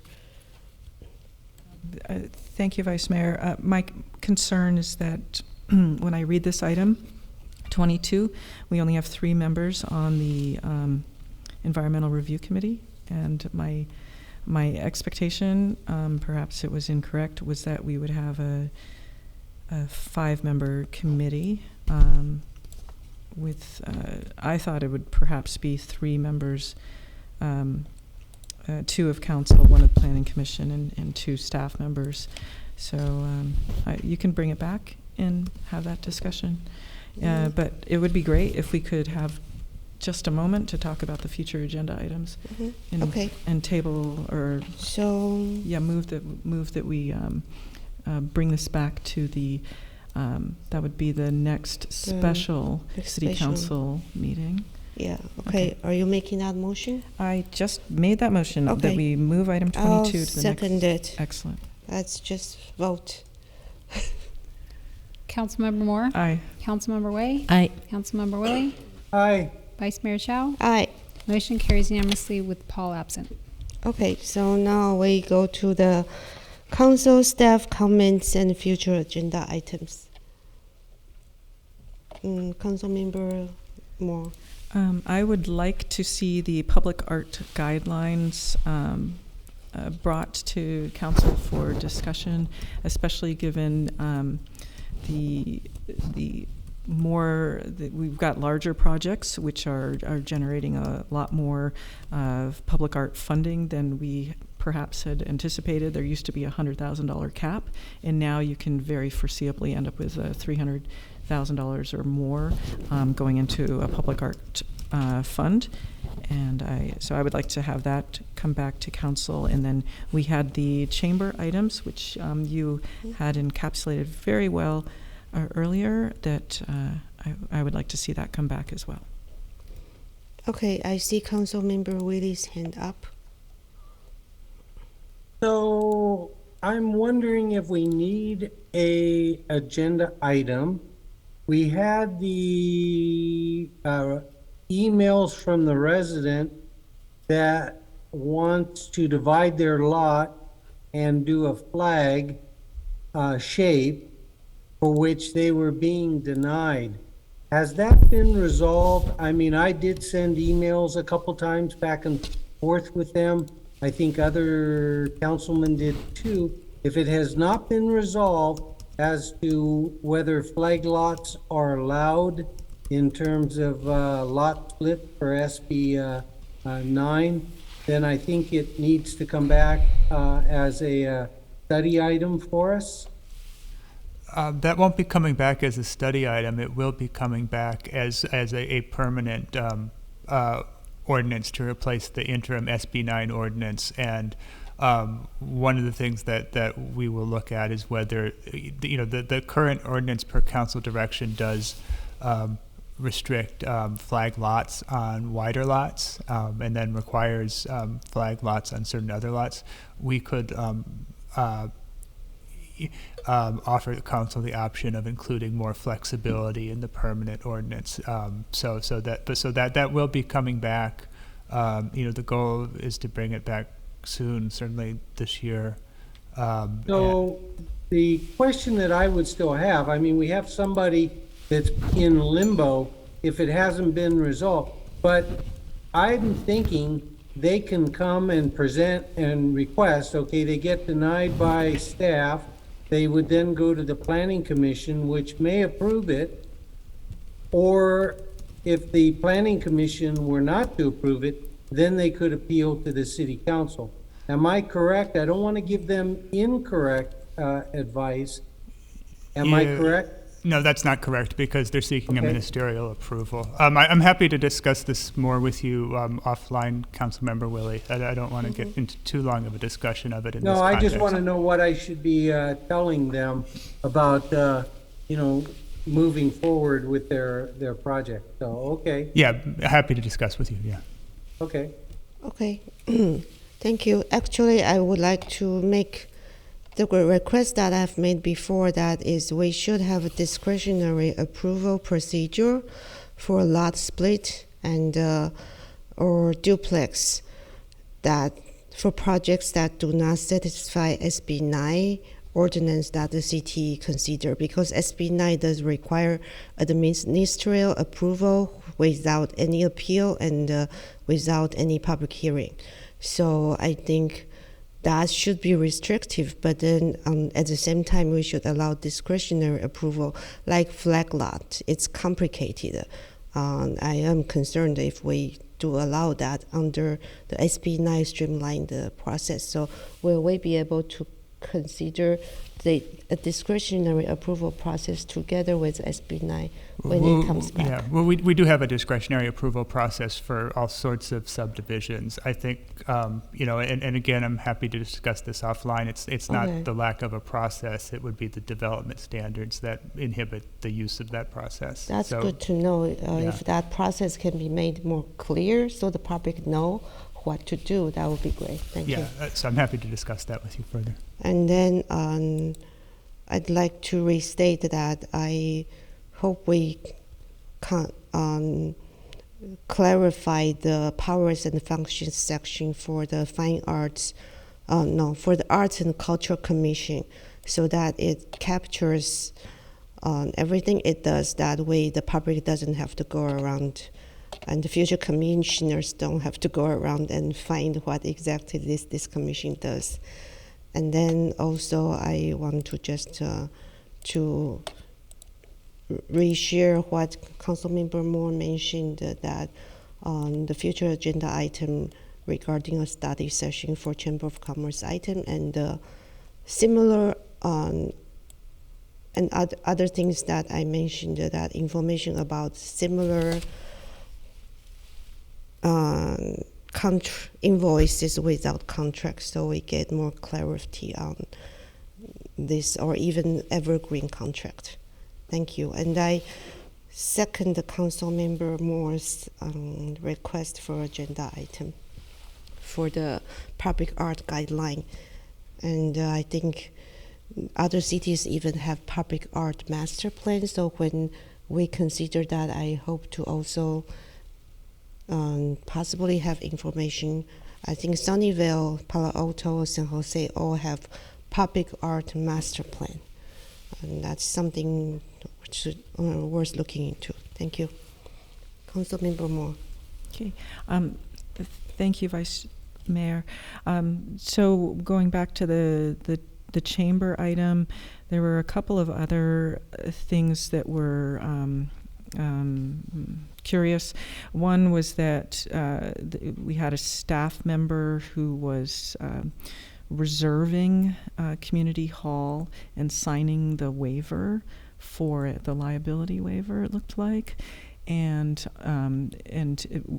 to me, that's on behalf of the chamber. So it's like a staff member was taking on that responsibility. So I would like to have that portion discussed as well. And within the agenda item that we had tonight, those documents were already there.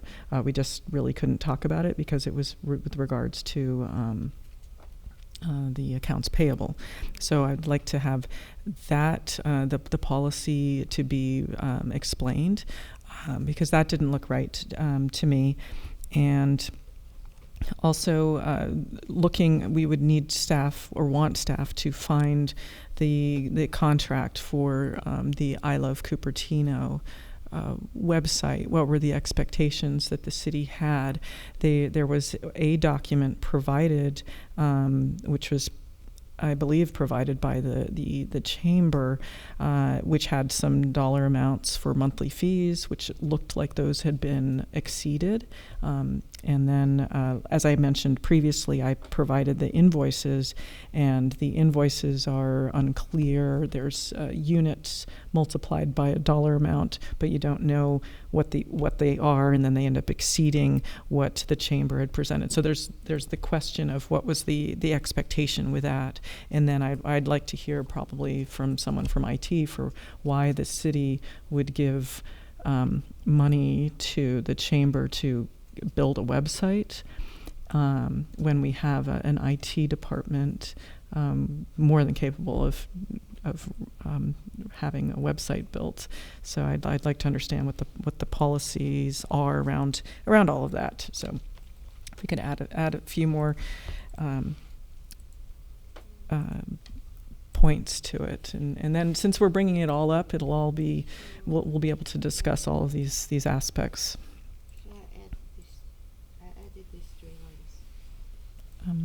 Liability insurance certificate from chamber or waiver signed by staff.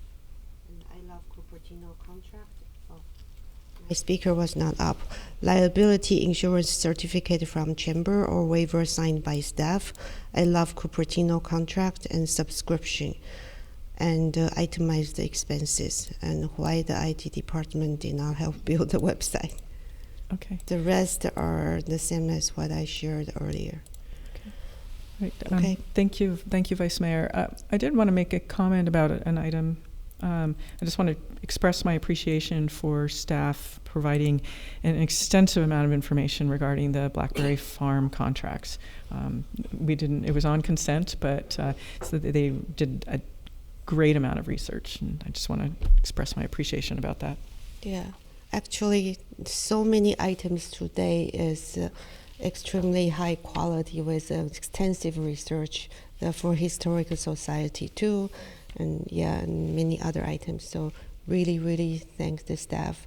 Appreciate all the work and the heart, the mind that put into the work. Thank you. So any other comment, council member? I forgot to check. Okay, so now it's 12:01. We can, now I get to use this. Now the meeting is adjourned.